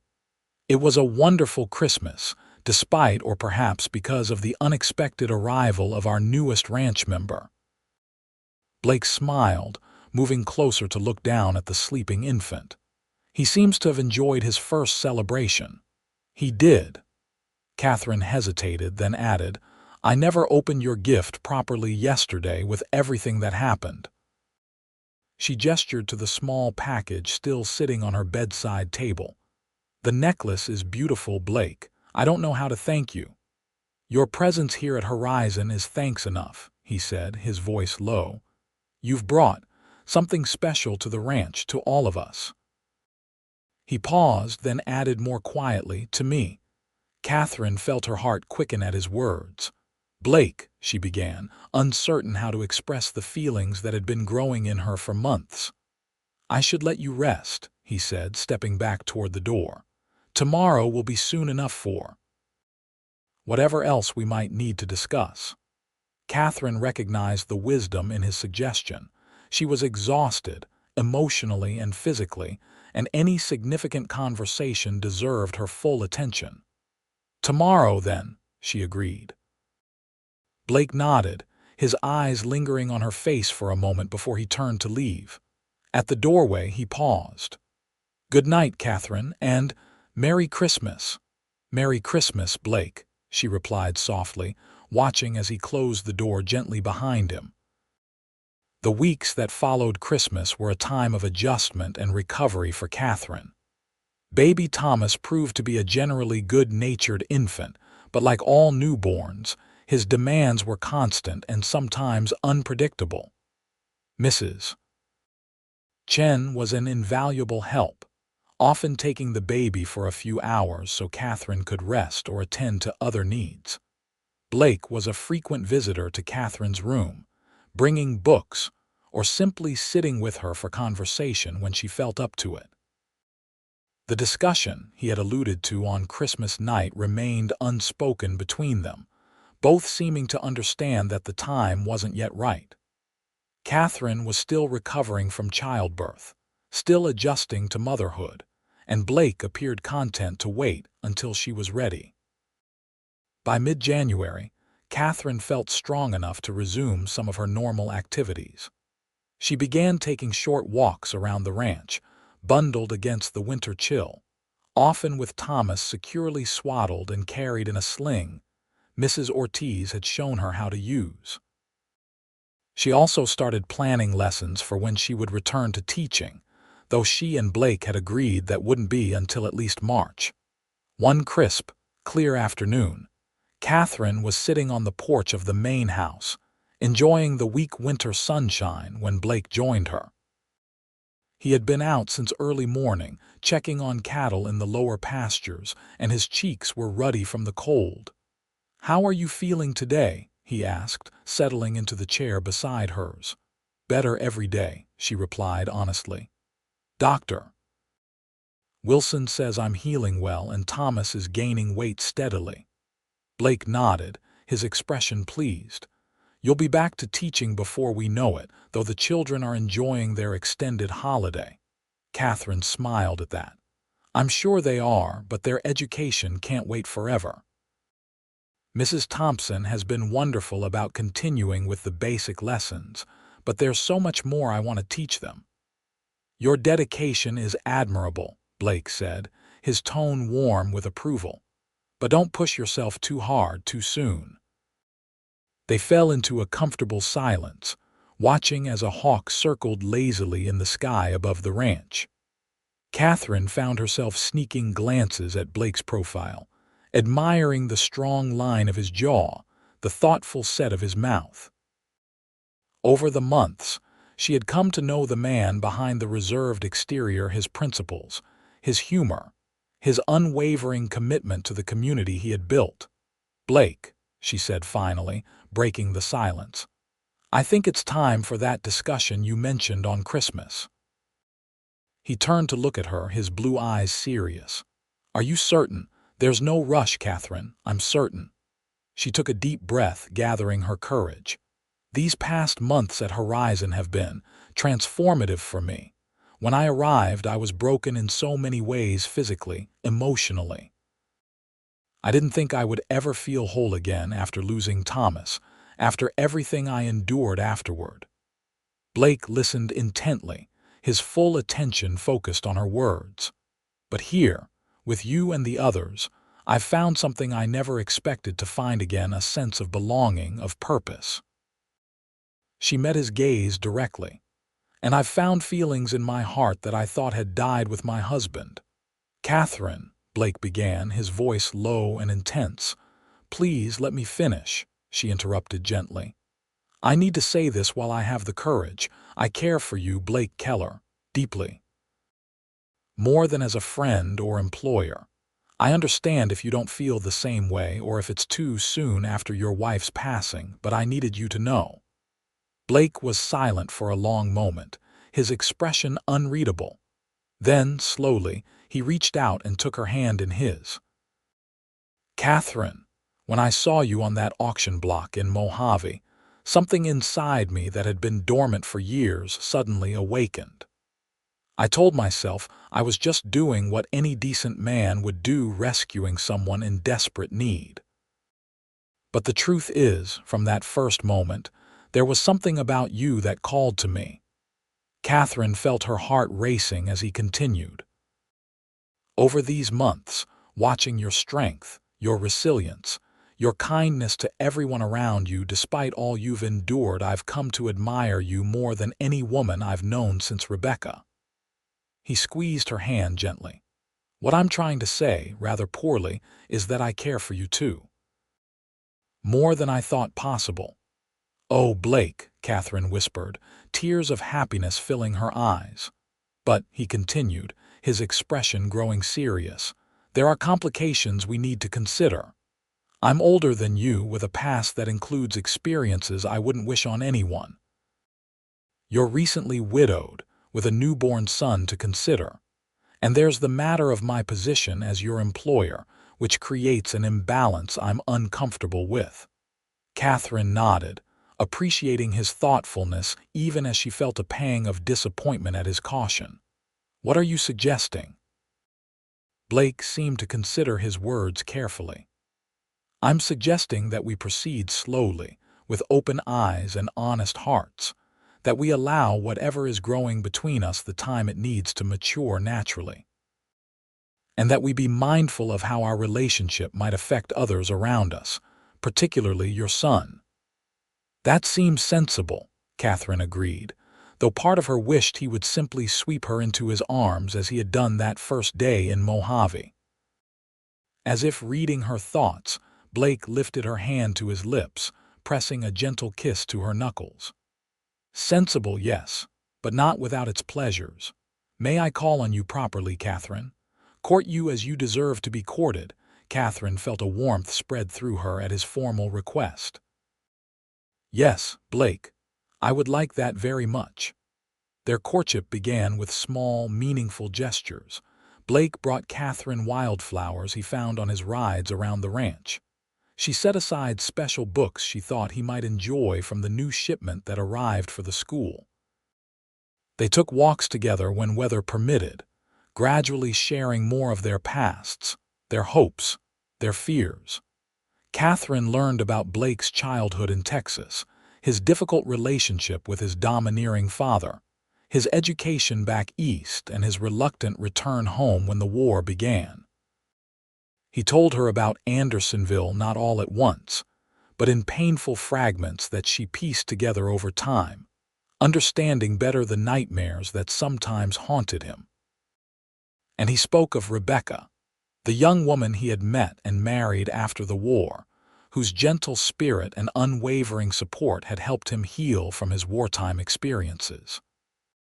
In turn, Katherine shared stories of her own upbringing in Boston, her parents' disappointment when she chose teaching over a socially advantageous marriage, her meeting and falling in love with Thomas Reynolds despite their objections.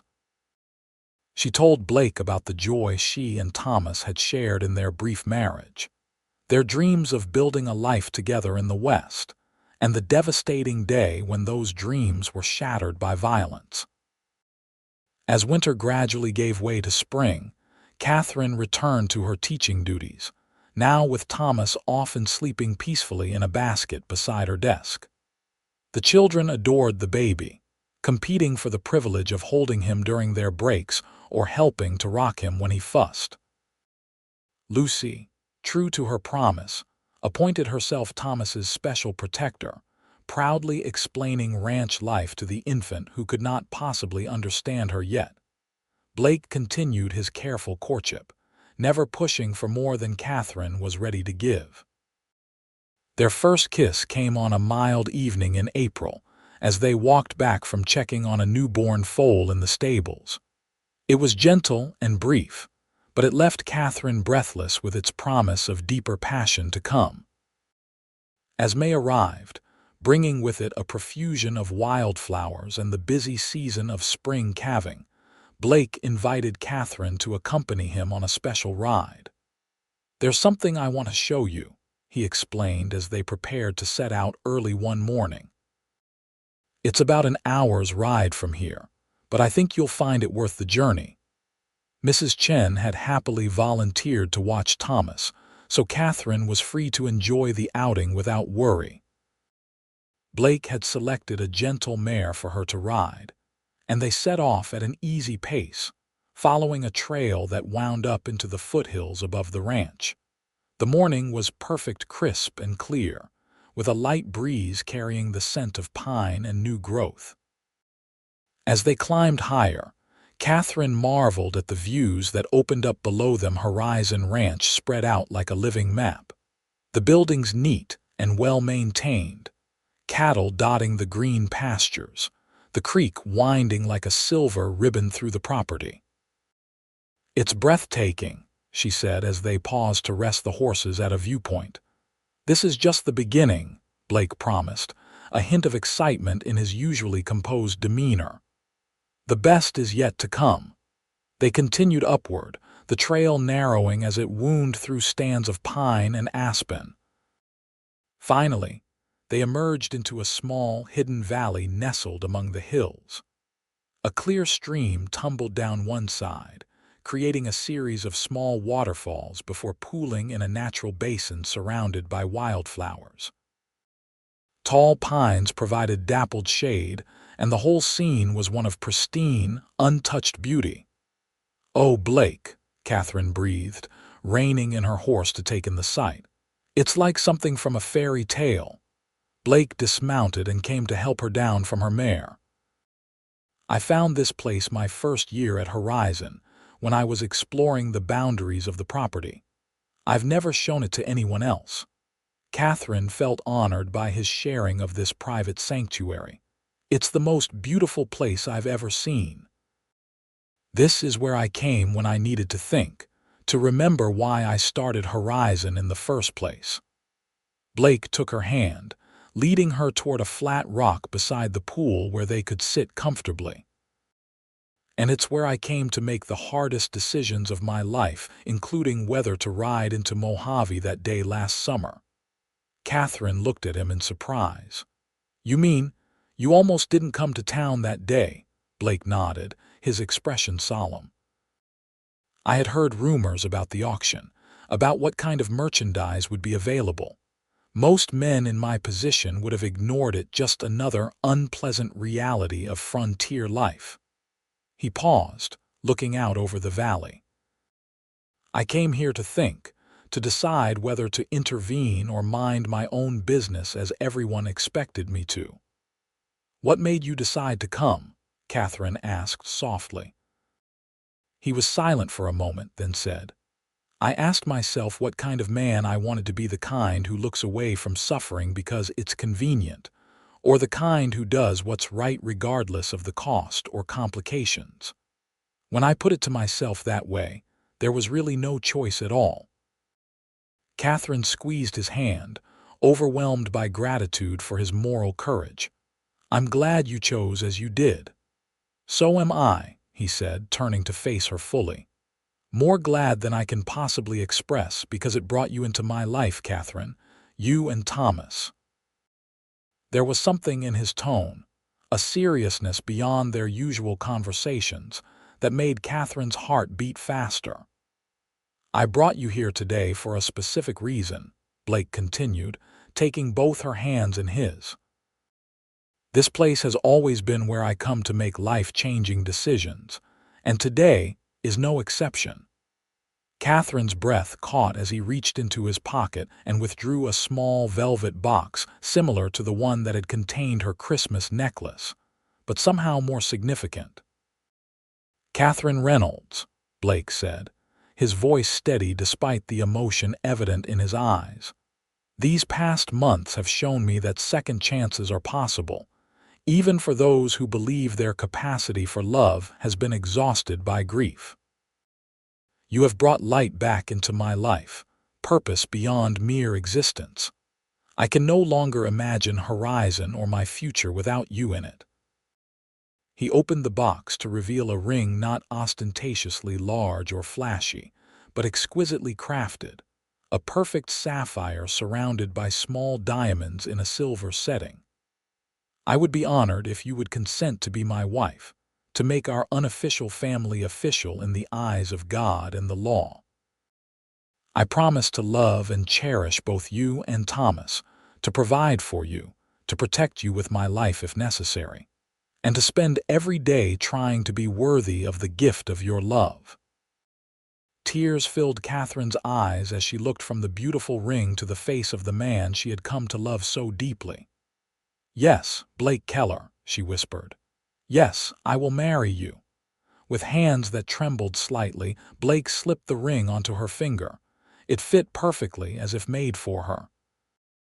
"It was my grandmother's," he explained. My grandfather gave it to her when they decided to leave Virginia and make a new life in Texas. It seemed fitting for us. It's perfect, Katherine said, admiring how the sapphire caught the light. Everything about this moment is perfect. Blake cupped her face gently in his hands and leaned forward to kiss her a deeper, more passionate kiss than any they had shared before. A promise of the life they would build together. Katherine responded eagerly, allowing herself to express the depth of her feelings without restraint for the first time. When they finally parted, both slightly breathless, Blake rested his forehead against hers. "I love you, Katherine. I think I have since the moment I saw you standing on that auction block, refusing to be broken by circumstances that would have crushed a lesser spirit."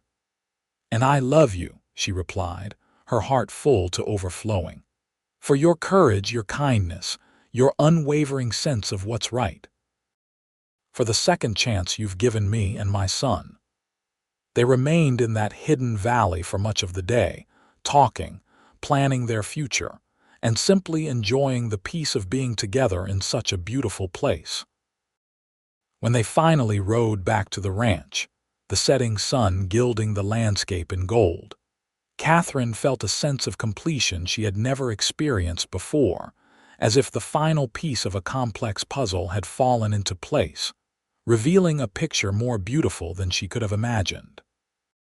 Word of their engagement spread quickly through the ranch community, met with universal approval and genuine delight. Mrs. Chen was particularly pleased, having watched their relationship develop with the satisfied air of a matchmaker whose plans had come to fruition precisely as intended. "I knew from the first day he brought you here," she confided to Katherine as they prepared for the engagement celebration planned for the following weekend. "There was something in his eyes when he looked at you, a light I hadn't seen since before Miss Rebecca fell ill." Katherine blushed at the observation but couldn't deny the truth of it. "He's a remarkable man, Mrs. Chen. I'm very fortunate." "You both are," the older woman corrected gently. "What you've found together is rare, especially in these parts, a true meeting of hearts and minds." The engagement celebration was a joyous affair, with the entire ranch community gathering to wish the couple well. There was music provided by Mr. Ortiz and his sons, who played traditional Mexican melodies on guitar and violin, dancing in the cleared space of the main barn, and food that showcased the diverse cultural traditions represented at Horizon. Katherine, wearing a new dress of deep blue that matched her engagement ring, moved among the guests with Thomas in her arms, accepting congratulations and good wishes from everyone. Blake stayed close by her side, more openly affectionate than she had ever seen him in public, his hand often resting at the small of her back or reaching out to touch her arm, as if reassuring himself that she was real. As the evening progressed, Dr. Wilson and his wife Martha arrived, having ridden from town despite the late hour. After offering their congratulations, the doctor drew Blake aside for a private word. Katherine watched curiously as Blake's expression shifted from polite attention to surprise, and then to what appeared to be deep emotion. When the men rejoined the celebration, Blake sought Katherine out immediately. "What was that about?" she asked as they stepped outside for a moment of relative privacy. "You look shaken." Blake took a deep breath, his eyes searching her face. "Dr. Wilson brought news from Mojave. Marcus Hobbs, the man who tried to buy you at the auction, is dead." Katherine felt a cold shiver run down her spine at the mention of the man who had featured prominently in her nightmares for months after her rescue. "How?" "Shot in a gambling dispute at his own saloon," Blake explained. "But that's not the significant part. Before he died, he apparently confessed to various crimes, including his involvement in a network that kidnapped women and sold them to the highest bidder." "I wasn't the only one," Katherine whispered, though she had suspected as much. No, Blake confirmed grimly. But thanks to Hobbs's deathbed confession and evidence found at his property, the marshal has been able to track down and arrest several other members of the network. They won't be hurting anyone else. Katherine felt a complex mixture of emotions: relief that justice was being done, sadness for the other women who had suffered as she had, and a strange sense of closure. Does this mean? Is it truly over? Can I stop looking over my shoulder? Blake pulled her into his arms, holding her close. It's over, Katherine. You and Thomas are safe here at Horizon. You always will be as long as I have breath in my body. She leaned into his embrace, drawing strength from his solid presence. Thank you for telling me. It's a weight lifted, knowing they can't hurt anyone else. They stood together under the stars for a long moment, the sounds of celebration drifting out from the barn. Finally, Blake said, "There's one more thing Dr. Wilson mentioned. The marshal found documentation at Hobbs's Place papers relating to the women who had been sold through their network." Katherine tensed slightly. What kind of documentation? Records of where they came from, who bought them, how much was paid? Blake hesitated, then continued, and in some cases, information about the families they were taken from. My family? Katherine asked, her heart suddenly racing. Did they find something about my family in Boston? Blake nodded, his expression gentle. A letter from your parents to a private detective they had hired to search for you. It seems they never gave up looking, even after months of no word. Tears filled Katherine's eyes at this unexpected revelation. Her last memory of her parents was their cold disapproval when she announced her intention to marry Thomas against their wishes. The idea that they had searched for her, worried about her, was both painful and healing. Did Dr. Wilson bring the letter? She asked, her voice barely audible. No, but the marshal has sent word to your parents that you've been found alive and well. If you wish to contact them, Dr. Wilson has offered to help arrange it. Katherine nodded slowly, trying to process this new development. I would like that, I think. They should know about Thomas at least, and about us. Blake smiled, tucking a strand of hair behind her ear. Whatever you decide, I'll support you. If you want to write to them, invite them to the wedding, even visit them someday, it's your choice. Our choice, Katherine corrected him. We're a family now, or will be soon. These decisions affect all of us. The tenderness in Blake's eyes as he looked at her made Katherine's heart swell with love. Yes, we're a family, he agreed, and nothing is more important to me than that. They were married on a perfect June day, with the mountains providing a majestic backdrop to the ceremony held on the grounds of Horizon Ranch. Katherine wore a gown of ivory silk that Mrs. Chen and the other women had worked on secretly for weeks, simple but elegant with lace at the collar and cuffs. Her hair was arranged in a crown of braids intertwined with wildflowers gathered by the children that morning. Blake, standing beside Reverend Johnson, who had ridden from Mojave to perform the ceremony, looked more handsome than Katherine had ever seen him in a new black suit, his usually stern face softened by an expression of barely contained joy as he watched her approach. Little Thomas, now 6 months old and able to sit up on his own, was held by Mrs. Chen in the front row, dressed in a miniature suit that matched Blake's. He gurgled happily throughout the ceremony, as if offering his own approval of the union. The vows were traditional but spoken with deep personal meaning, both bride and groom understanding better than most the significance of promising to love and cherish in sickness and in health, for better or worse, until death do us part.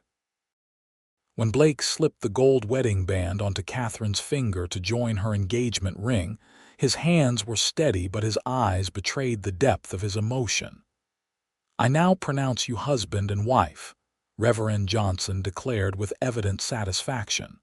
Mr. Keller, you may kiss your bride. Blake needed no second invitation. He drew Katherine into his arms and kissed her with a passion that caused a few chuckles and good-natured whoops from the assembled guests. When they parted, both slightly breathless, Katherine saw in Blake's eyes the same overwhelming happiness that filled her own heart. The celebration that followed was the most joyous Horizon Ranch had ever seen. Tables laden with food and drink were set up under the trees. Musicians played for dancing that continued well into the evening, and toasts were raised to the health and happiness of the newly formed Keller family. As the sun began to set, casting long golden shadows across the ranch, Blake found Katherine sitting with Thomas on her lap, watching the dancing with a contented smile. "Mrs. Keller," he said, offering his hand with a formal bow that made her laugh. "May I have this dance?" "I'm not sure Thomas is ready for that kind of excitement," she replied, gesturing to the now sleepy baby. "I think we can arrange something," Blake said, signaling to Lucy, who had been hovering nearby. "Miss Chen, would you be so kind as to take Master Thomas for a while? I believe he's ready for his evening nap, and I would very much like to dance with my wife." Lucy, delighted with the responsibility, carefully took Thomas from Katherine's arms. "I'll put him in his cradle in the house, and I'll stay right beside him," she promised solemnly. "Thank you, Lucy," Katherine said, adjusting the child's shawl around the baby. "We won't be long." Once Thomas was safely in Lucy's care, Blake led Katherine to the cleared area where other couples were dancing to a slow, romantic melody. He took her in his arms, holding her closer than would strictly be considered proper in more formal settings, but perfectly acceptable at their own wedding on their own ranch. "Are you happy, Katherine?" he asked softly as they moved together to the music.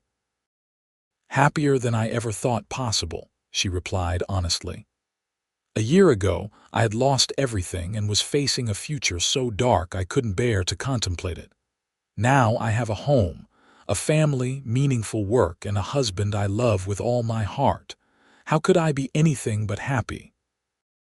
Blake's arms tightened around her. "When I built Horizon, I thought I was creating a refuge for others, a place where people who had been broken by life could find healing and purpose. I never imagined that I would find my own healing here through you." Katherine rested her head against his chest, hearing the steady beat of his heart beneath her ear. "Perhaps that's how healing works. It comes when we're busy trying to help others heal." "Perhaps," Blake agreed. "Or perhaps it's simply that love is stronger than loss, stronger than pain, stronger than the worst the world can throw at us." As the music played on and the stars began to appear in the deepening twilight, Katherine silently thanked whatever fate or providence had brought her to Mojave that terrible day, had placed Blake Keller in that crowd, and had given them both the courage to begin again. Later that night, after the guests had departed and Thomas was sleeping peacefully in the nursery adjoining their bedroom, Katherine and Blake consummated their marriage with a tenderness and passion that left them both breathless with wonder. In the quiet aftermath, lying in each other's arms, they spoke of their hopes for the future for Horizon Ranch, for Thomas, for the family they might continue to build together. "I want Thomas to grow up knowing his father's story," Katherine said as Blake traced lazy patterns on her bare shoulder. "Thomas Reynolds was a good, brave man who loved him even before he was born. He should be proud of that heritage." "And he will be," Blake promised, "just as he'll be proud to bear my name as well." Thomas Blake Reynolds Keller, a name that honors both the father who gave him life and the father who will raise him. Katherine raised herself on one elbow to look down at her husband, touched by his words. "You truly think of him as your son, don't you?" "From the moment I first held him," Blake confirmed. "Blood matters less than love, Katherine. My father taught me that by its absence, I intend to teach Thomas the same lesson by its presence." She leaned down to kiss him, overwhelmed by gratitude for this man who had saved not just her life but her faith in humanity. "I love you, Blake Keller." "And I love you, Katherine Keller," he replied, pulling her back into his arms, "now and always." The years that followed brought both joys and challenges to the Keller family, as years inevitably do. Horizon Ranch prospered under Blake's continued leadership, expanding its operations and its reputation as a fair and well-managed enterprise. Katherine's school grew as well, eventually requiring the construction of a proper schoolhouse with multiple classrooms and the hiring of additional teachers. Thomas thrived in the ranch environment, growing into a curious, intelligent boy with his mother's warmth and his adoptive father's sense of justice. When he was 3, he gained a sister, Rebecca Katherine Keller, named for Blake's first wife and her mother. 2 years later, a brother joined the family, James Liang Keller, honoring both Blake's fallen comrade from the war and their faithful foreman, who had become like family. Katherine maintained correspondence with her parents in Boston, eventually arranging for them to visit Horizon when Rebecca was born. The reunion was initially awkward but ultimately healing, with her father admitting his mistake in opposing her marriage to Thomas Reynolds and expressing his approval of the life she had built with Blake. "You were right to follow your heart," her father told her as they sat on the porch watching Blake teach Thomas to ride his first pony. "And I was wrong to try to force you into a life that would have suffocated your spirit. Can you forgive an old man's pride and short-sightedness?" "I already have," Katherine assured him, reaching out to take his hand. "Life is too precious to waste on old grievances."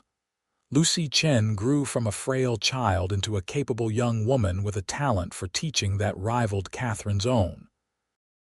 After completing her education, she became Katherine's assistant and eventually a full teacher in her own right, specializing in sciences, a subject rarely taught to girls in that era, but enthusiastically supported by both Katherine and Blake. The auction block in Mojave was dismantled the year after Blake and Katherine's wedding, part of a broader effort to clean up the town following the exposure of Hobbs's trafficking network. Katherine attended the public ceremony marking its removal, standing tall beside her husband, her son in her arms, living proof that even from the darkest circumstances, new life and hope could emerge. On the 10th anniversary of their wedding, Blake surprised Katherine by taking her back to the hidden valley where he had proposed. They made the journey alone, leaving their 3 children in the capable care of Mrs. Chen and Lucy for the day. The valley was as beautiful as Katherine remembered, perhaps even more so in the fullness of summer, with wildflowers carpeting the ground and butterflies dancing in the dappled sunlight. "It hasn't changed at all," she marveled as they spread a blanket beside the pool. "Some things remain constant," Blake agreed, settling beside her. "Like my love for you, which has only grown stronger with each passing year." Katherine leaned against his shoulder, content in a way she had never imagined possible during those dark days of her captivity. "Do you ever think about how different our lives might have been if you hadn't come to Mojave that day?" Blake was silent for a moment, considering. "I might have continued as I was functioning but not fully living, building something worthwhile but missing the joy of sharing it with someone who truly understood its value." He turned to look at her, the lines around his eyes now speaking of laughter more than hardship.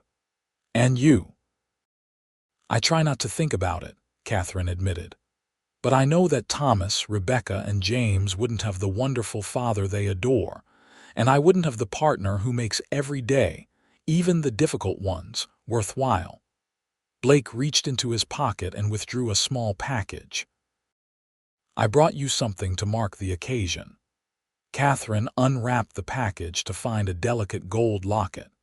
Inside were miniature portraits of their 3 children, expertly painted by Miguel Ortiz, who had developed his artistic talent into a respectable side business. "It's beautiful," she said, immediately fastening it around her neck to join the book-shaped pendant he had given her that first Christmas. "I'll treasure it always." Blake took her hand, his thumb brushing over the wedding ring he had placed there a decade earlier. "10 years ago, I promised to love and cherish you for all my days. Those words seem inadequate for what you've come to mean to me, Katherine. You didn't just become my wife. You became my reason for waking each morning, for building Horizon into what it is today, for believing that the future can be better than the past." Katherine felt tears spring to her eyes at his heartfelt words. "And you, Blake Keller, have given me more than I ever dared dream possible after I lost Thomas. You saved me, not just from that auction block, but from despair itself. You showed me that love isn't limited, that hearts can expand to embrace new joy without diminishing what came before." They stayed in the valley until late afternoon, reminiscing about their years together, planning for the future, and reaffirming the love that had grown from the most unlikely of beginnings. When they finally rode back to the ranch, the setting sun gilding the landscape in shades of gold and amber, Katherine felt the same sense of homecoming she had experienced on her wedding day, a bone-deep certainty that she was exactly where she was meant to be, with exactly the right person beside her. Horizon Ranch continued to thrive under their joint stewardship, becoming known throughout the territory not just as a successful business enterprise, but as a model community where people of different backgrounds worked together in harmony. Visitors often remarked on the unusual atmosphere of mutual respect and shared purpose that permeated every aspect of ranch life. "The secret is simple," Blake would tell them with a glance at Katherine. "Treat people with dignity, judge them by their actions rather than their circumstances, and remember that everyone deserves a second chance." It was a philosophy born of his own experiences in war and imprisonment, tempered by Katherine's journey through loss and captivity to eventual redemption. Together, they had created something rare and precious, a place where healing was possible, where past wounds could become the foundation for future strength, and where love, against all odds, could flourish in the harsh landscape of the American West. And when visitors to the ranch asked about the unusual story of how the Kellers had met, Blake would simply say, "I saw a woman in trouble and did what any decent man should do." But his eyes, meeting Katherine's across the room, told the deeper truth. They both understood that in saving her, he had ultimately saved himself, and in the process, they had built a life together that neither could have imagined in their darkest hours. For Katherine, who had once stood beaten and pregnant on an auction block in Mojave, the journey had come full circle. The cowboy who had said, "No one touches her again," had kept his promise in ways that transcended mere physical protection. He had given her safety, yes, but also respect, purpose, partnership, and a love that continued to deepen with each passing year. And in the end, that was the true miracle of Horizon Ranch, not its prosperity or its progressive ideals, but the simple, profound truth that even from the most desperate circumstances, new beginnings were possible for those with the courage to reach for them.